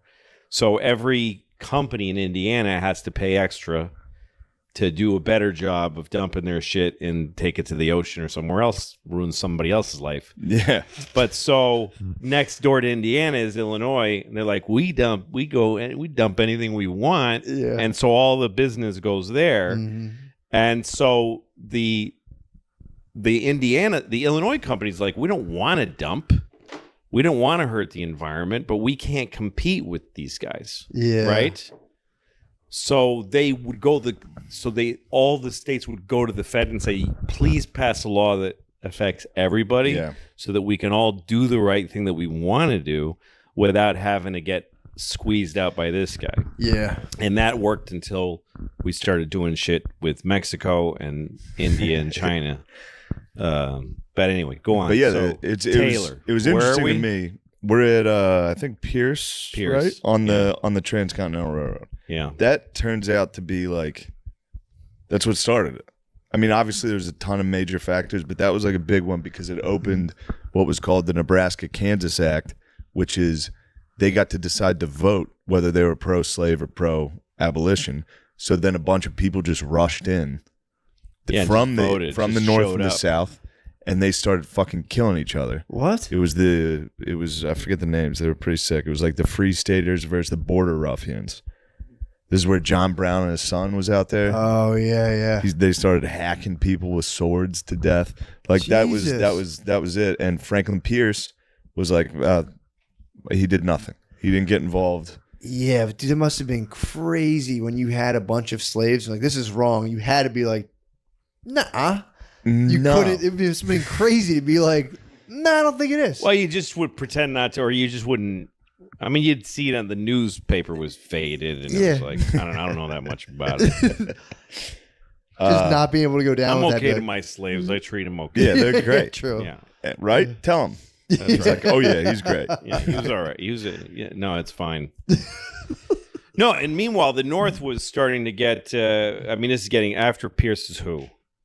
Buchanan. So Buchanan is the guy who right before Lincoln. Yes. Right. Because the other thing that was going on is the North is industrializing, and the North is starting to build sweat houses and factories, and so part of the argument that people were having. That is like the kind of argument we would have now. If it would be interesting to take this culture with Twitter and everything and supplant it to slavery days and how we would have handled that debate back then. True. Because there were people that were saying, the North has free workers and a ton of them immigrants that had started. And they're treated like garbage. They're living like shit, and they're dying in large numbers and getting sick, uneducated, and being not allowed to be educated. Yeah. Kids are working heavy, long shifts. Southern political cartoons that are like that. That are about how bad they were. And like our slaves are like a member of the family. Yeah. We give them their own house with their plot of land. They get to do this and that. Most slave owners were better. That this is the argument. Yeah. And that the North was just like wholesale destroying lives. Yeah. And read what's his name? Fucking Upton Sinclair. Shit was going on in Chicago and the slaughterhouses. What's it called? It's not the meat packing shit, right? Yeah. The jungle. What's it called? The jungle. Yeah. So another important thing about that point of the industrialization of the North, it just flooded with immigrants. So now their population's so big that they get more votes, they get more electoral, like all that. So now the South's like, we need to get power. So now we need more states. We need more states. Because otherwise they're going to abolish slavery and we're going to be poor. But they're also hanging on to a way of life in the South. Yeah. And in the North, they're not. They're trying to do anything that's new and anything that's next and anything that's large amounts of money and large amounts of industry. And they're manufacturing in huge amounts. In the South, they're just trying to play fiddle and whip a guy and grow a little tuft of cotton for one shirt every 6 months. Yeah, true. It's a thing to point out. Yeah. It's important to know. True. Yeah, but This leads that us- was the fight. It was an insanely different. Yeah. But we still wanted to be one country. We wanted to be one country. So it was this weird conflict that never went away. So Yeah, I then, feel like, does it continue to morph till now? It's just like some dudes It does. wanna chill, It's- we wear are- Carhartt, and other dudes like, no, we need to talk about it. Yeah. Yeah, it's kind of tight. But so what's his name? now we're at James Buchanan, who's probably the worst. Yeah, I think- he was he was frozen by two. He had so much pressure. He was a lawyer from Pennsylvania that was just about the law, Yeah. which was the last thing he needed to be as the president, which was like, well, that's the rule. But he had all of Lincoln's problems with none of his charisma and guts Yeah. and blood. That was Crazy, James Buchanan had the Dred willingness Scott. to kill. Dred Scott was under James Buchanan, which was where, if you don't know about that, that was about a slave living in free territory, and he was suing to get his freedom. It went all the way up to the Supreme Court where they ruled he was an object, so he was not a citizen. Therefore, that ruling made sure every black person in America was an object and not a citizen. And Buchanan responded by saying, that's the law, that settles it. Instead of standing up, he just had to follow the law. yeah. So he was just like an extension of the court. Yeah, That wasn't his job. yeah. Man, And that brought us to Lincoln. And as soon as Lincoln gets elected, the South secedes. Yeah, every state starts to say we're not America anymore. Like immediately before he takes Yeah. office. It's also crazy checking in on the headlines, and you're like, nah, they said you're a chair, basically. And you're like, fuck. Yeah, dude. Yes. Fuck. You got Lincoln, though. You know Lincoln. Well, we could maybe skip him because he'll be the whole fucking. Yeah. We could I stop. mean, look, we could stop Lincoln- with Lincoln. Let's stop True. with Lincoln. And then you go on to some guys you're interested in after Lincoln. All right. Yeah, we're good. We What can go time- as long how as long we we want. Been talking for? An hour. Okay. Well, You're not Lincoln- enjoying us? You're not having the time of your life?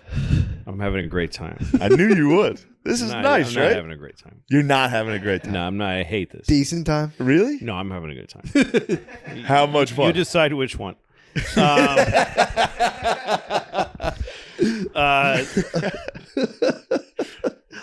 The thing I liked about, I mean, I gave you that book about Lincoln. That's a great, what's his name? Carl Sandburg. It's a weird kind of stream of consciousness telling of Lincoln's story in 4 volumes. It's crazy. Just the warriors, just from when he took office.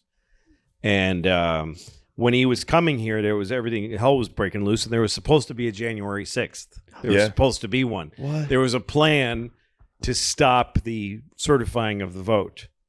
And so they went to General, what was his name? He was the only American general then because we didn't fight wars anymore. Yeah.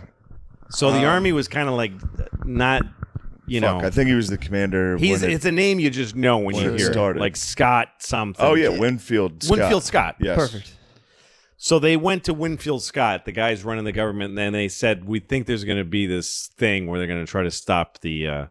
So he said, if anyone, made a declaration, publicly, he said, if anyone tries to stop the counting of the votes and the democratic process from happening, either by force or by infiltration, I will stuff them into my cannon and fertilize my lawn with them. That's what he said. Lincoln said that? That's what he said. What?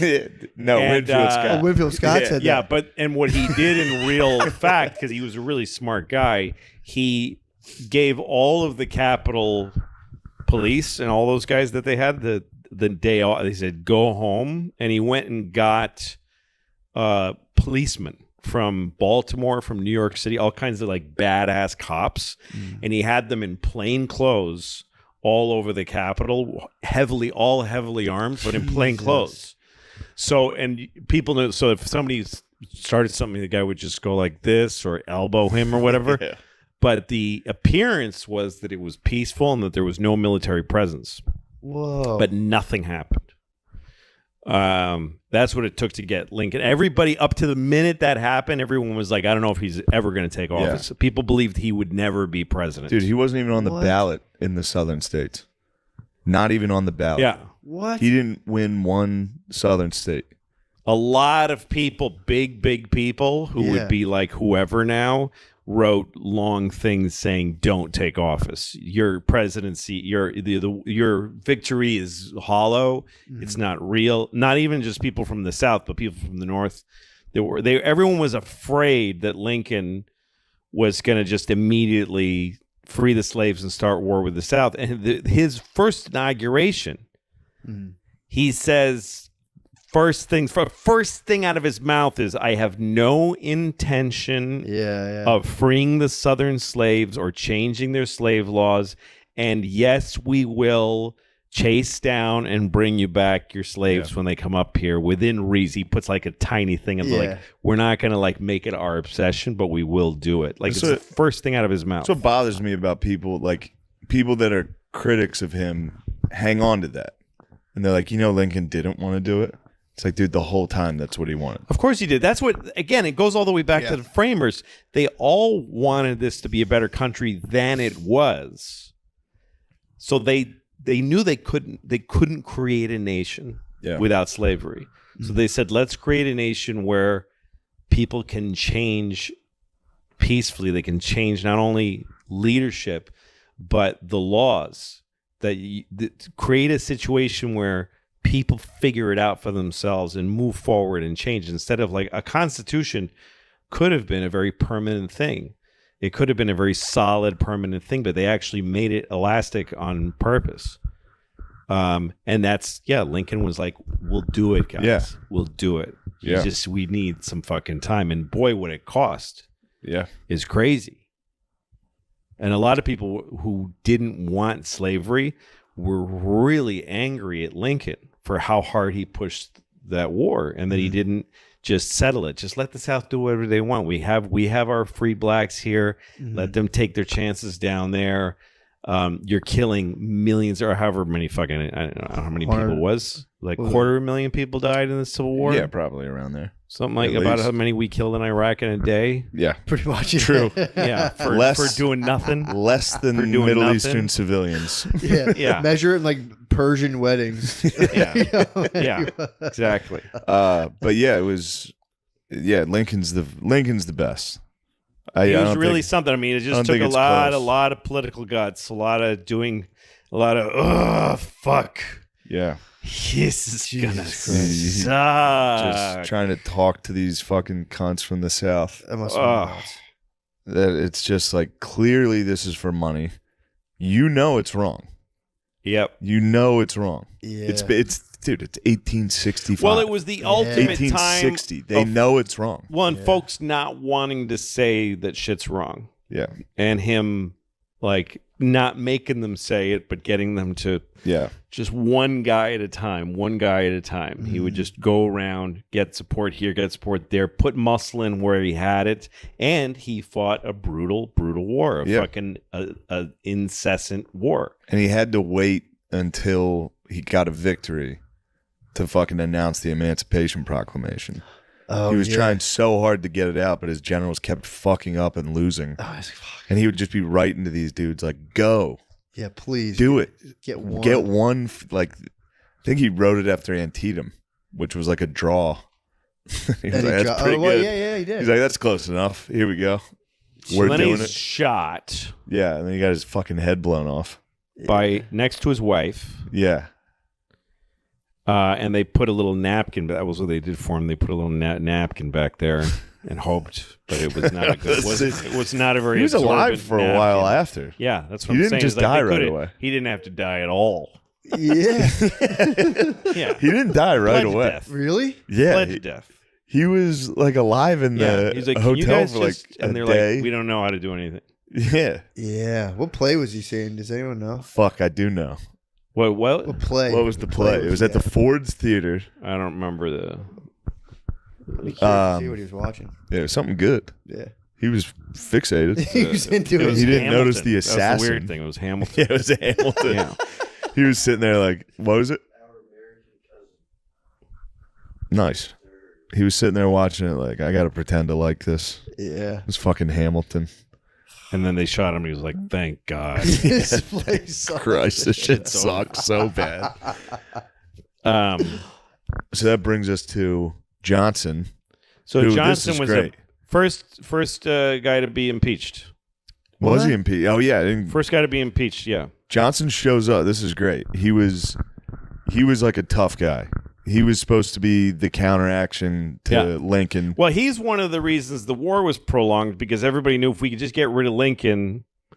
Johnson was behind him with there was a deal to be made. It was like don't talk outside the family. He was like son, Yeah. Sonny legged my deal, didn't he? Sonny was hot for my Yeah, deal. yeah. Johnson would have fucking settled in a minute. Johnson started his life as an indentured servant No shit. and worked his way up.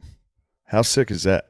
That's impressive. And then before his inauguration, he got fucked up on whiskey and just couldn't talk. His inauguration, it was in the rain, in the mud, right after Lincoln got shot, and he everyone was was the like, first one. He's the one who proved you can impeach a president, but you cannot get the fucking votes. It's a waste of time, and he ends up stronger. Yeah. It's the dumbest move in the world. It's vanity. Yeah. It's just Congress hates the president. It's just bullshit. Yeah. But it doesn't accomplish anything. They I don't remember why they went after him. Whatever. He was Me very neither. corrupt. He was a fucked up guy. Who knows? It's all shit that I heard because of them. But they impeached him and then failed to get rid of him. Really? I know nothing else about him. But I don't know either. But then fucking Grant, amazing guy. great guy, amazing guy. I feel like his presidency was a bit of a fucking letdown for how cool he was. I mean, he did so Christing much. This guy. Oh, true. Grant. To help the South, he was pretty good. What did he do? Well, It and is- he was. First of all, some people get on him because he owned one slave Oh, man. because his father-in-law, his wife's father, Yes. hated him because he was an abolitionist. I mean, he wasn't like an active abolitionist. Sure. But he was against just for not having a slave. Yeah. Back then, if you didn't have a slave, you were a dick to certain Yeah. people.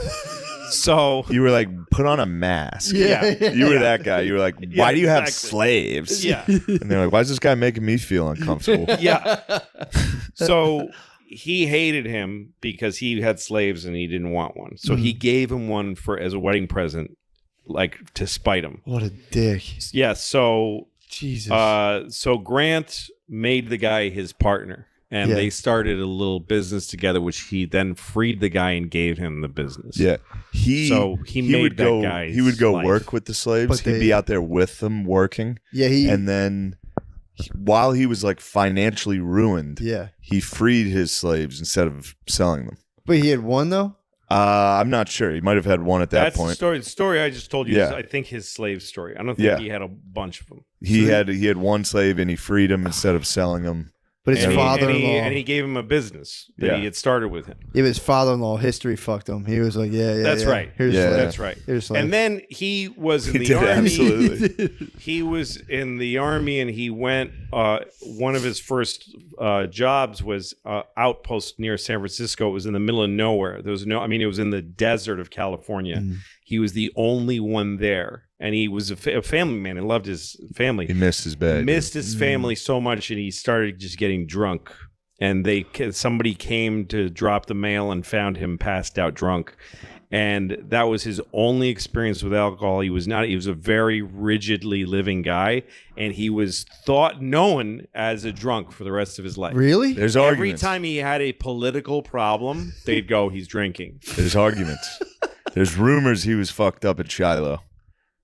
Because was he probably a lie. because he sat under a tree in the rain. They found him sitting under a tree in the rain outside of a military hospital. It also is funny because Shiloh, he woke up on day 2 of it Yeah. at like the start of day 2, or maybe it was the start of day 1 when it started. He was late to get there, so everybody was like he was hammered. But What? if he was hammered, that's very funny to be like, oh shit, there's a war. Fuck. So after up, he like, was he had won the Civil War. Started really Reconstruction, he was in earnest wanting to get opportunities and equity for black people, equal opportunity for black people. And then he retired and was in New York. He became a New Yorker. He became a big part of this city. Yeah. And he had a son named Kermit, who I think his name was Kermit. That was the 1800s. Yeah. Sure. So Kermit invested What a fucking great name. invested his money and all of his father's money with some asshole guy who took it and just left town and just took all of their money, every penny that they had.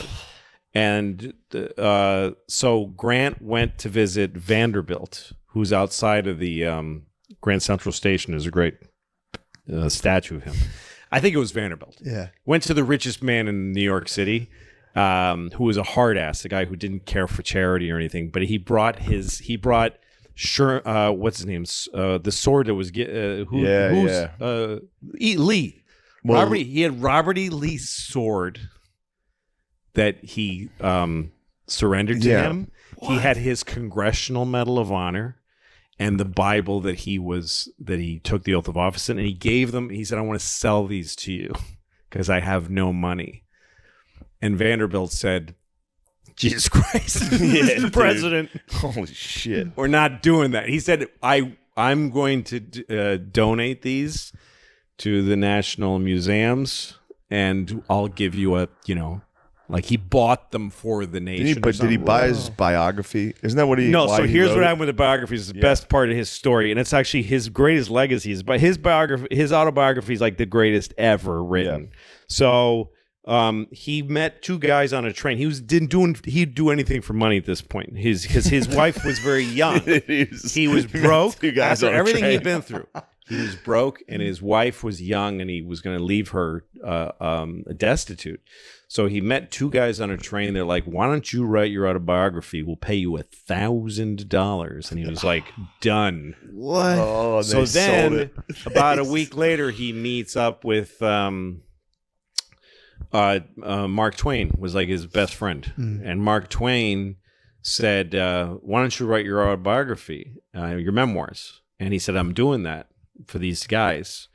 And he goes, "What are they paying you?" And he goes, $1,000. And he's like, "Dude, what is wrong with you?" And he says, "Give me the book. I'll publish." Because Mark Twain had started his own publishing company because he hated publishers. He said, "I'll publish it and I'll help you write it." And he said, "I promised those two guys." He's like, "Did you sign something?" He goes, "No, but I did. I gave my word." Fuck. So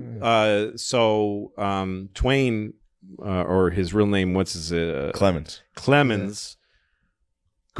travels to, I think he went to see Sherman. He's like, "I need to see somebody who he'll listen to." So he went to visit Sherman and said, please get him to do this. So Sherman wrote a telegram to Grant saying, for the love of God, give the book to Clemens. That's what the thing. That's awesome. So he wrote his autobiography, and the remarkable thing about it that I read was that there's like no adjectives in it. It's like all verbs and nouns. The entire book is verbs and nouns because he just says what happened. It's a very well written book, and so Clemens turned it into this special edition that you had to order one. You could get any color you wanted.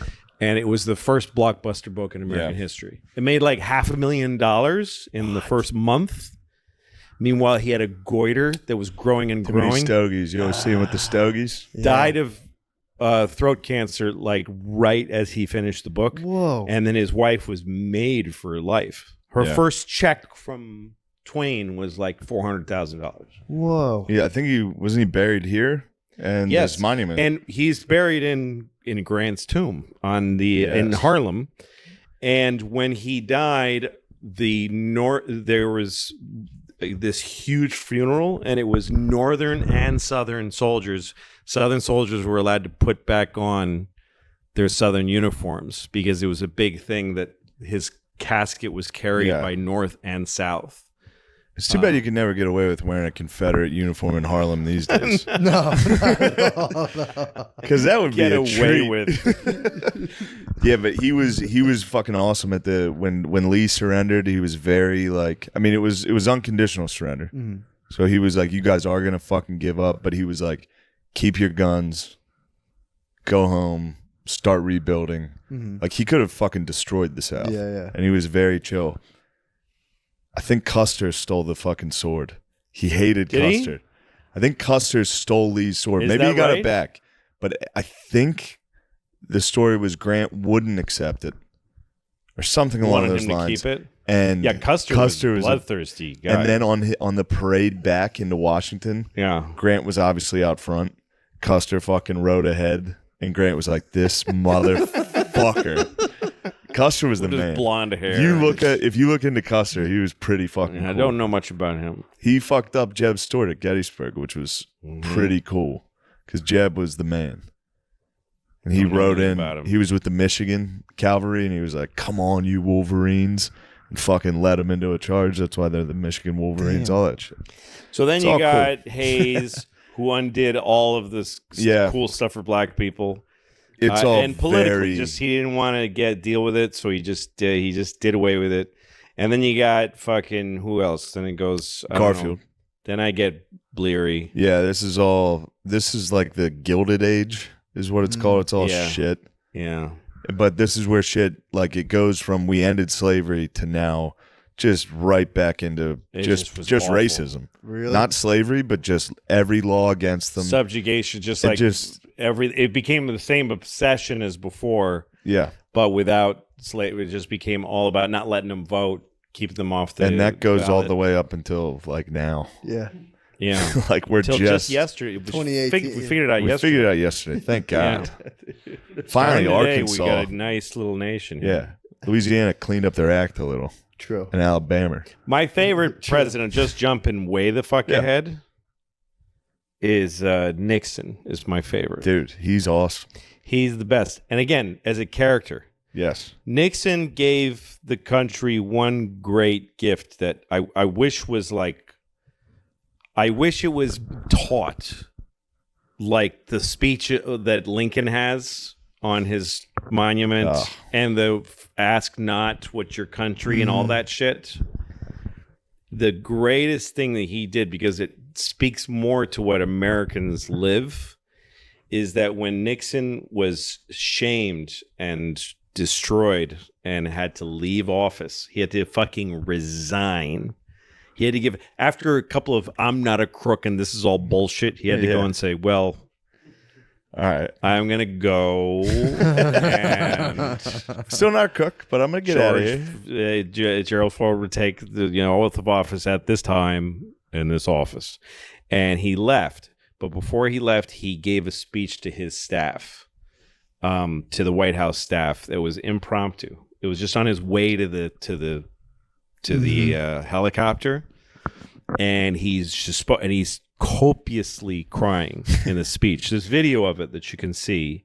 You have to try to find the whole thing because there's clips that you can find on YouTube. But I actually ordered from C-SPAN a DVD of the whole speech, and they're all bawling, the whole staff, and his family standing behind him, and he just tells them, "Look, don't." He's encouraging them. He said, this is a tough moment for all of us. He said, first of all, I don't want to discourage young people from being in public service. He was afraid of what has happened. Yes. He was right. He said, don't be discouraged from public office. It's a great calling. And he said, and for any mistakes that we made and all everything that's happened, not one person in this administration gained financially from anything, from being here, left richer than when they got here. He made it first, so he defended everybody that was there. And then he just starts reflecting. He reads from Teddy Roosevelt's from his diary when Teddy's wife and mother died at the same night. They both died of cholera or whatever on the same night. He was going from one room to the other. Oh, yeah. And they both died. And he was like 21 or something. And he wrote this quote that was like, the light has gone out and it'll be darkness forever. And he said, he read it to his staff and he said, that's how he felt, having lost his wife and his mom. And he went on and had this incredible life. So he's trying to say, so he says, no, don't be discouraged. Never be petty. Don't hate your enemies, because that's when you'd start to destroy yourself. He gets it really introspective about everything that happened without talking about it. And then he says, it's horrible. He goes, he says, they'll never write a book about my mother, but she was a saint. Oh, man. And I think of her like one of his brothers had tuberculosis and they had no money. So she moved to Arizona where the air was better. And she was a nurse, wet nurse. She nursed other people's babies for money in order that her son could live in Arizona. And he talks about his father, who was a lemon farmer, who had a failing lemon farm. And then he was a switchman on a streetcar. And he just talks about his parents and what they did for him and all that shit. He just cries. Oh, it's fucking beautiful, but it shows you a man at the height of American experience, destroyed from that height, which is the worst thing that can happen to a person, is to get that high and fall. And he just went, here's how this feels. He just told the world, this is how this feels. This is what this looks like. Yeah. And here's all I can say. And then he went and then he left. Incredible. I mean, he was one of the most influential people in American history. Yeah. He ended Vietnam, right? Yes. That was already about done. He was fucking Eisenhower's vice president. There's a guy we know that's a bit of a conspiracy guy, but he's been pretty correct on everything so far, and he's got a book coming out on Watergate. Yeah. Okay. And about how that was a little darker than it seemed. Like so his I opponents, knew a guy back when I was first living in this city as a comedian. There was a guy named Frank Gannon who had Frank Gannon wrote speeches for Nixon and was a very close friend of his. And weirdly, he became the guy who books the comedians on Letterman.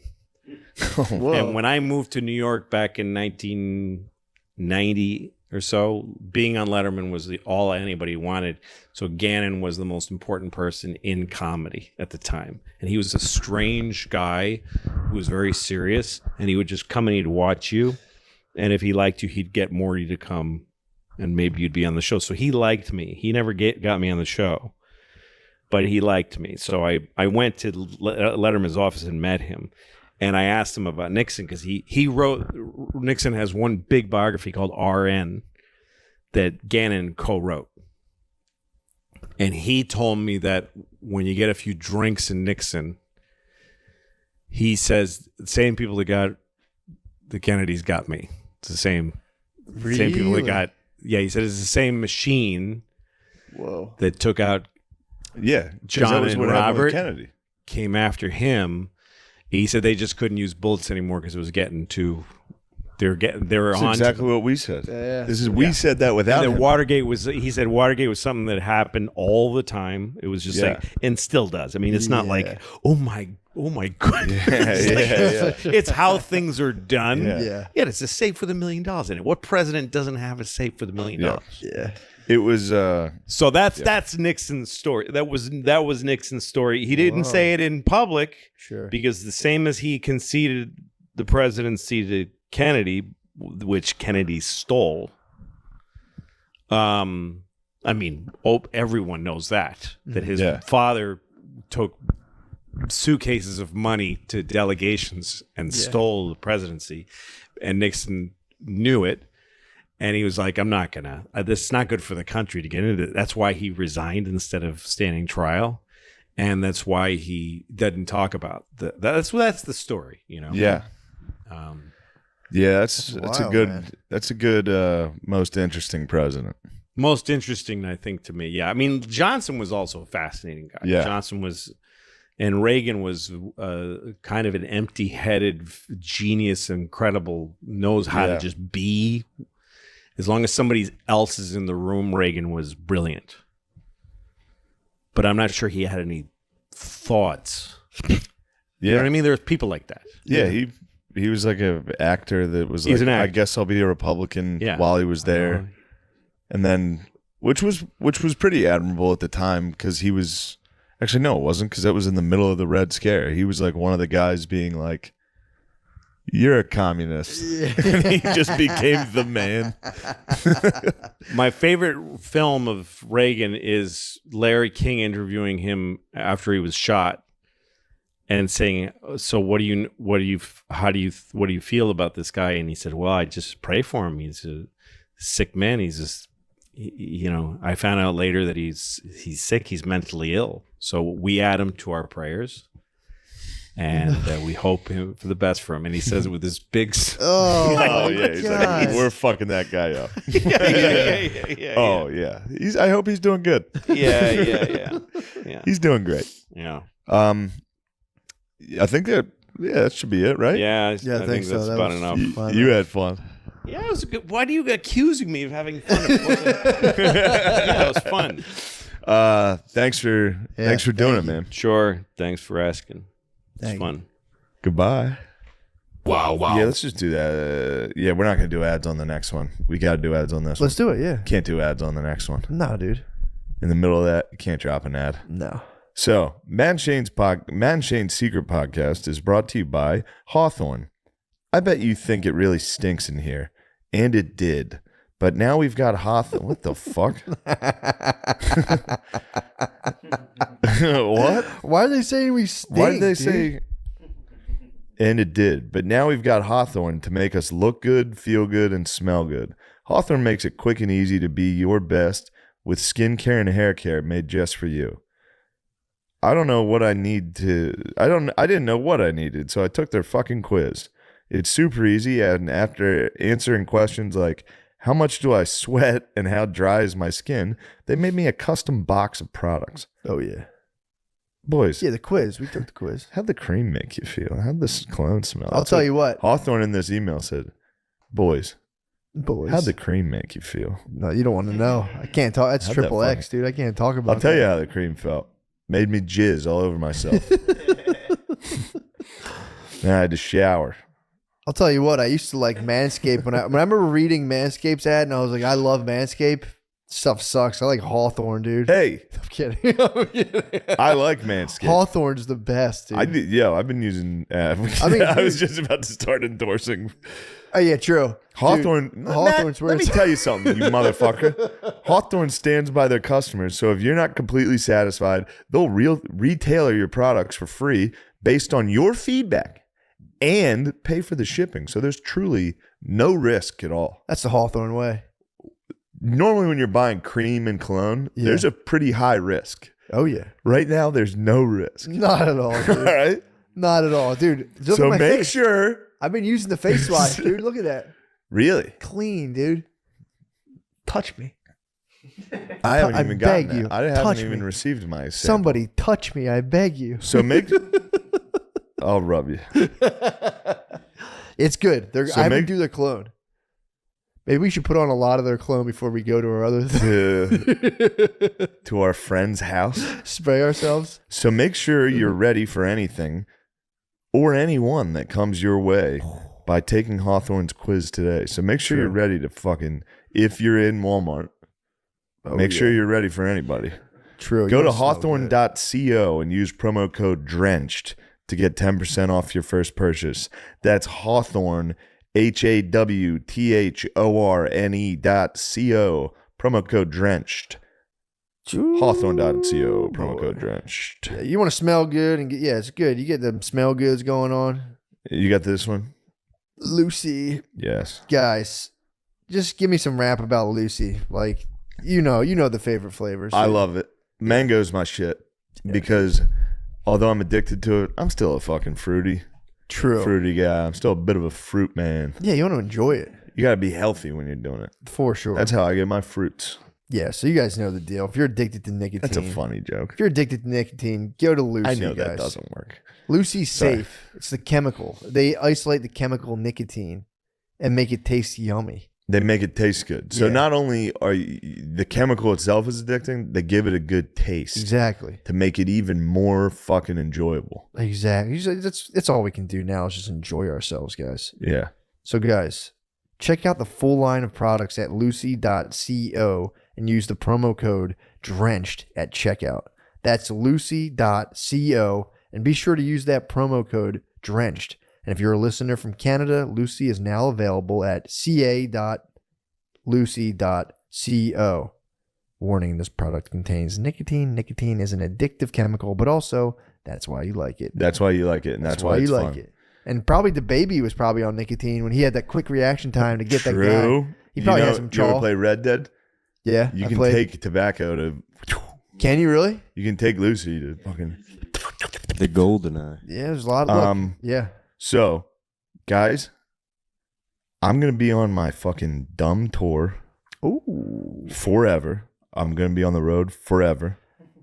here I go again. So, April 28th to 30th. That's this weekend. I'll be in Indianapolis. That's Tickets are good. going fast. There's some tickets left, I think. May 6th, I'll be in Manchester, England. May 8th, Leeds, England. May 9th, Glasgow, Scotland. May 12th, Dublin. 13th, London. 13th, London. So this has been a big confusion for a lot of people. The first show is at Leicester Square. I believe it's sold out. The second one is at O2 Shepherd's Bush Empire. Don't worry about what fucking time it says on the tickets or whatever. Just get there at night and wait. I think that's the first like real theater I've ever headlined. Really? London. So In yeah, London, too? please come to that. Because if that doesn't sell out, I'm gonna feel like a fucking doofus. You got to get Jason Statham out too. Oh, I will. Get Statham out, dude. Say, yo, welcome to the show. Welcome. Yo. June 3rd through 5th, Philly. Already sold out, not a big deal. June 6th through 11th, Brea, California, whatever. St. Louis, Austin, Baltimore, Pittsburgh, San Francisco, Brisbane, Australia, Sydney, Australia, Adelaide, Australia, Perth, Melbourne. Let's go. Ooh, my goodness. And then what? And then I'm dead. Yeah, true. After that whole tour, then I will be dead. Mummify your remains, dude. Place you in the fucking hallway at Helium just as a mummy. Be tight. Dude, Bananas Comedy Club. That's the big one. That's the end. That's the absolute end of my just wicked run, dude. One show a month for 4 months. Where are you going? Bananas. Rutherford. How is this not? It's sold out. I It's don't know. gotta be. I'm bringing Sid and Butterly, so it'll be nice. We're going to do stand-up. Oh, and shit. at the end of it, we'll just do You a can little... do a bit of a live Stoner Dad, but just never to be seen again. Live. Little live, dude. At the end of the shows, we'll have a nice. Me and that's- Sid have been having That's fun. this doing it. weekend. Yeah, this weekend. Bananas. Bananas Comedy Club, North Jersey. I mean, dude, New York. You It's have not no sold excuse. out yet, so No, get not at tickets. all. Not at all. I don't think it's close, but it'll be fun. It's going a to be new fun. room. That's why. Yeah, I thought it was the tiny room. is it the new room? The other one used to be in. It's not the one by Dad. It's not in the most. Bing, da bada bing. Really? Now you're at it's somewhere else. Well, it's Rutherford, Whatever. This will be which fun. is right next to it. It'll be fun. Dude, I've been having me and Sid the kid have been having a good time. Yeah. So we'll get the Butterly man, dude. It'll be a good show. Gardini will have the absolute SS himself, superstar Oh, SS Gardini. the old SS officer, SS Sean Gardini.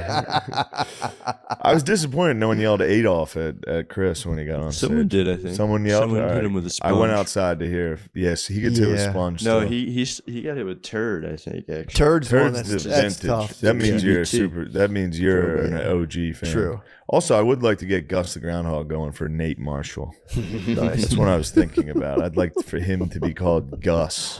That'd be nice. Gus the Groundhog. That's his rap name. What do you got? The Drip at the Stand, Wednesday, May 4th at 7 p.m. That one's going to be fun. It's on my Instagram. Nice. And then the Doghouse at Sesh, Friday, May 13th. Friday the That'll be 13th, great. very spooky. That will be a spooky Get on time. there. Guys, we're about to go do something could change our lives forever. True. Thank Whoa. you for listening. Adios.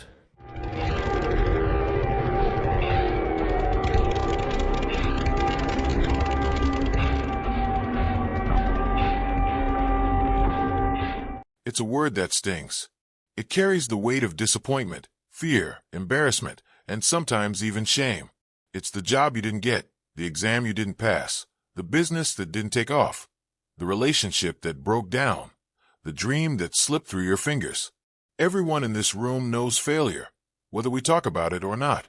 But here's the truth. Every great success story begins with it. Think about it. Michael Jordan was cut from his high school basketball team. Oprah Winfrey was told she was unfit for television. Thomas Edison failed over 1,000 times before inventing the light bulb. J.K. Rowling was rejected by 12 publishers before someone finally said yes to Harry Potter. Each of these individuals could have stopped. They could have said, I failed, so I guess this isn't for me. But they didn't. And that's the key. Failure is not the opposite of success. It is part of success. It is not the end of your story. It's the beginning of a better chapter, one written with grit, growth, and wisdom. You see, we live in a culture that glorifies success, but hides the struggle behind it. We scroll through highlight reels, not the behind the scenes. We praise results, but rarely talk about the resilience it took to get there. So today, I want to challenge the way you see failure. I want you to stop fearing it, stop running from it, and instead, face it, learn from it, and rise because of it. Because in failure, there is feedback. In failure, there is fuel. And in failure, there is a hidden doorway to a version of you that is stronger, wiser, and far more unstoppable than you've ever known. Let me ask you something. When was the last time you truly failed? Not just stumbled, but truly fell flat, felt lost, embarrassed, or crushed. Most people try to erase those memories, but I encourage you to bring them back.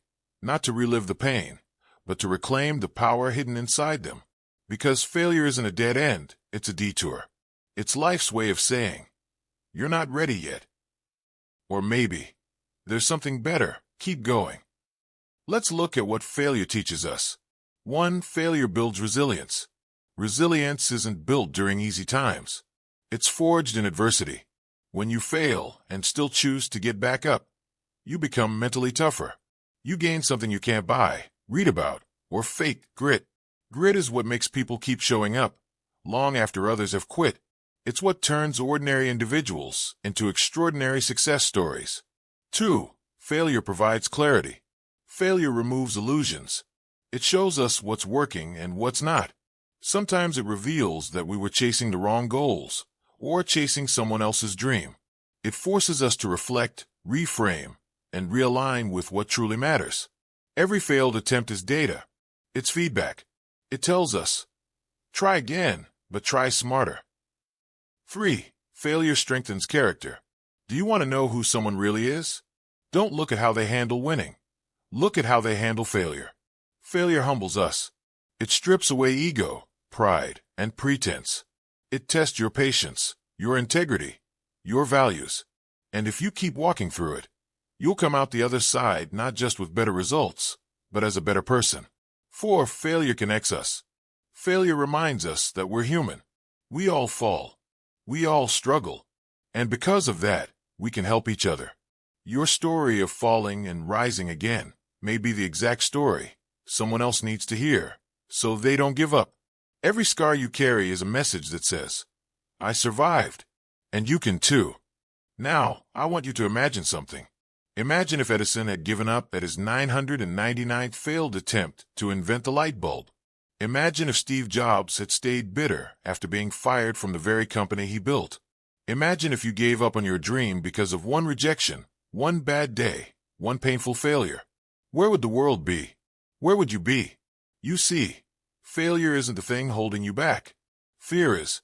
Fear of what others will say. Fear of not being good enough. fear of falling again. But let me remind you of this. You failed before, and you're still here. Stronger, wiser, tougher. You are not your failures. You are the person who chose to stand back up. You are the person who has the courage to keep trying, despite the odds. You are the person writing the next chapter, and it's going to be the best one yet. So the next time you fail, and you will, don't panic. Don't give up. Don't see it as the end. See it as the beginning of growth, the beginning of clarity, the beginning of becoming the version of yourself you were always meant to be. Now go out there, not to avoid failure, but to embrace it, to learn from it, to rise because of it. Because in the end, it's not the absence of failure that defines success. It's the refusal to let failure have the final word. Let me ask you to close your eyes for a moment. Think of one thing you've been afraid to pursue. Maybe it's a goal, a project, a passion, or even a conversation. Something deep down you've wanted, but you've held back. Now ask yourself, what's really stopping me? Most of the time, it's not a lack of ability. It's not a lack of opportunity. It's the memory of a failure, or the fear of another one. But I want you to remember this. You've survived 100% of your worst days. Every heartbreak, every setback, every no, every door that slammed in your face. You're still standing. That means you're already stronger than you think. That means you're already capable of more than you believe. Failure doesn't disqualify you from greatness. It prepares you for it. Now open your eyes. This is your moment. Audience engagement. If you're here today, it means something in you still believes. You still believe that change is possible. You still believe your story isn't over. You still believe there's more inside you than what the world has seen so far. So I want to leave you with a challenge. Not a big, flashy, dramatic one, but a real one. Do one thing today that fear has been holding you back from. Make the call. Start the application. Launch the idea. Speak your truth. Own your dream. Even if it's messy. Even if it's imperfect. Even if you might fail. Because that is how success begins. Powerful closing statement. Let the world count your failures. You count your comebacks. Because greatness is not in how many times you fall. It's in how many times you rise. So rise again, and never stop. Because your next failure might just be the last one before everything changes. Thank you that I'll be honest with you. There was a time in my life when I thought I had it all figured out. Plans made. Dreams mapped, timeline set. But life had a different idea. One failure hit me like a storm, and then another followed. At first, I fought it. Then I denied it. And finally, I sat with it. And in that silence, in that low moment, I realized something powerful. Failure had more to teach me than success ever did. It taught me humility. It taught me patience. It taught me to listen, to myself, to others, to life. It stripped away all the noise and brought me face to face with who I really was. And I didn't always like what I saw. But from that space, from that ground zero, I rebuilt, brick by brick, breath by breath, not into who I was before, but into someone stronger, wiser, and more real. So if you're in that space now, if you're in the middle of your own personal storm, I want you to know, you're not broken. You're building. Universal connection. Look around you. Everyone in this room has failed. Some of us just hide it better. We've all lost something. We've all been told no. We've all watched dreams slip out of reach. And yet, we're still here. Which means hope is still alive. Which means the story isn't over. Because at the end of the day, no matter where we come from, what we believe, or what we've been through, we all want the same things. To matter. To grow. To be seen. To make it through. And that shared desire, that common humanity, is what makes us unstoppable together. Final takeaway. So if you remember nothing else I said today, remember this. You will fail. And that's okay. Because you will also rise. And when you do, you won't just be reaching your goals. You'll be reaching back to lift others up too. So go. Fall forward. Fail with purpose. Rise with courage. And never stop becoming the person your failures were always leading you to be. I'll be honest with you. There was a time in my life when I thought I had it all figured out. Plans made. Dreams mapped. Timeline set. But life had a different idea. One failure hit me like a storm, and then another followed. At first, I fought it. Then I denied it. And finally, I sat with it. And in that silence, in that low moment, I realized something powerful. Failure had more to teach me than success ever did. It taught me humility. It taught me patience. It taught me to listen, to myself, to others, to life. It stripped away all the noise and brought me face to face with who I really was. And I didn't always like what I saw. But from that space, from that ground zero, I rebuilt, brick by brick, breath by breath, not into who I was before, but into someone stronger, wiser, and more real. So if you're in that space now, if you're in the middle of your own personal storm, I want you to know, you're not broken. You're building. Universal connection. Look around you. Everyone in this room has failed. Some of us just hide it better. We've all lost something. We've all been told no. We've all watched dreams slip out of reach. And yet, we're still here. Which means hope is still alive. Which means the story isn't over. Because at the end of the day, no matter where we come from, what we believe, or what we've been through, we all want the same things: to matter, to grow, to be seen, to make it through. And that shared desire, that common humanity, is what makes us unstoppable together. Final takeaway. So if you remember nothing else I said today, remember this: you will fail. And that's okay, because you will also rise. And when you do, you won't just be reaching your goals, you'll be reaching back to lift others up too. So go. Fall forward. Fail with purpose. Rise with courage. And never stop becoming the person your failures were always leading you to be. You see, the world doesn't just need more success stories. It needs more real stories. Stories of people who stumbled and stood back up. People who weren't perfect, but who were persistent. People like you. You don't have to be famous. You don't need millions of followers. You don't need applause. You just need one thing: the courage to keep going.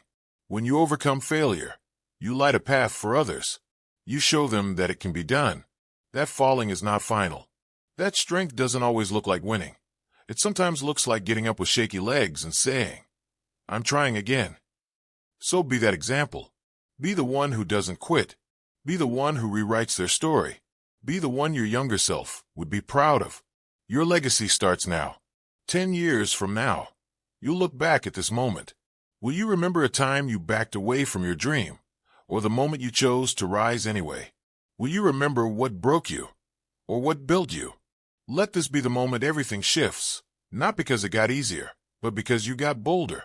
Because legacy isn't what you leave behind when you're gone. It's what you live every day you choose to rise. Closing vision. So here's what I see when I look at you. I see possibility. I see people who've been through pain, but never gave up. I see stories still being written. I see a room full of future leaders, mentors, creators, healers, warriors, not in spite of your failures, but because of them. So don't wait for permission. Don't wait for perfect. Start now. Rise now. Fail boldly. Live fully. You're not here to stay down. You're here to rise. Again, and again, and again. This is your time. Now that the applause fades and the room grows quiet, I want to speak to just one person, the one inside you, the version of you who lies awake at night wondering if you're enough, if the effort is worth it, if all this trying will ever amount to something. That voice, it's real, but so is the other one, the one that whispers when everything's silent. Don't give up. That whisper, that's you too. That's the real you, the deeper you, the unbreakable you. So when life gets loud and failure shouts in your face, tune back into that whisper. That's where your power lives. Simple tools for daily resilience. Let me leave you with some tools. Not slogans, not hype. Real, usable habits that help turn failure into fuel. Start every morning with one small win. Make your bed. Go for a walk. Send the email. Success is built on momentum. Keep a failure journal. Not to shame yourself, but to track how far you've come, what you've learned, and how you've grown. Growth often hides in yesterday's mistakes. Ask yourself daily, what's one thing I can do today that future me will thank me for? It doesn't have to be grand. It just has to be forward. Surround yourself with people who see your value. even when you can't. Failure isolates. Community reconnects. Forgive yourself fast, but never forget the lesson. Failure doesn't define you. Your recovery does. Final echo. The power is already yours. Let me remind you. You don't need more motivation. You don't need permission. You don't even need the perfect plan. You already have everything it takes inside you. It's not out there. It's in here. In your persistence. In your courage. In your refusal to quit. The world has seen enough perfection. What it needs is you. Raw, real, rising from failure, again and again. So as you leave here today, don't ask, what if I fail?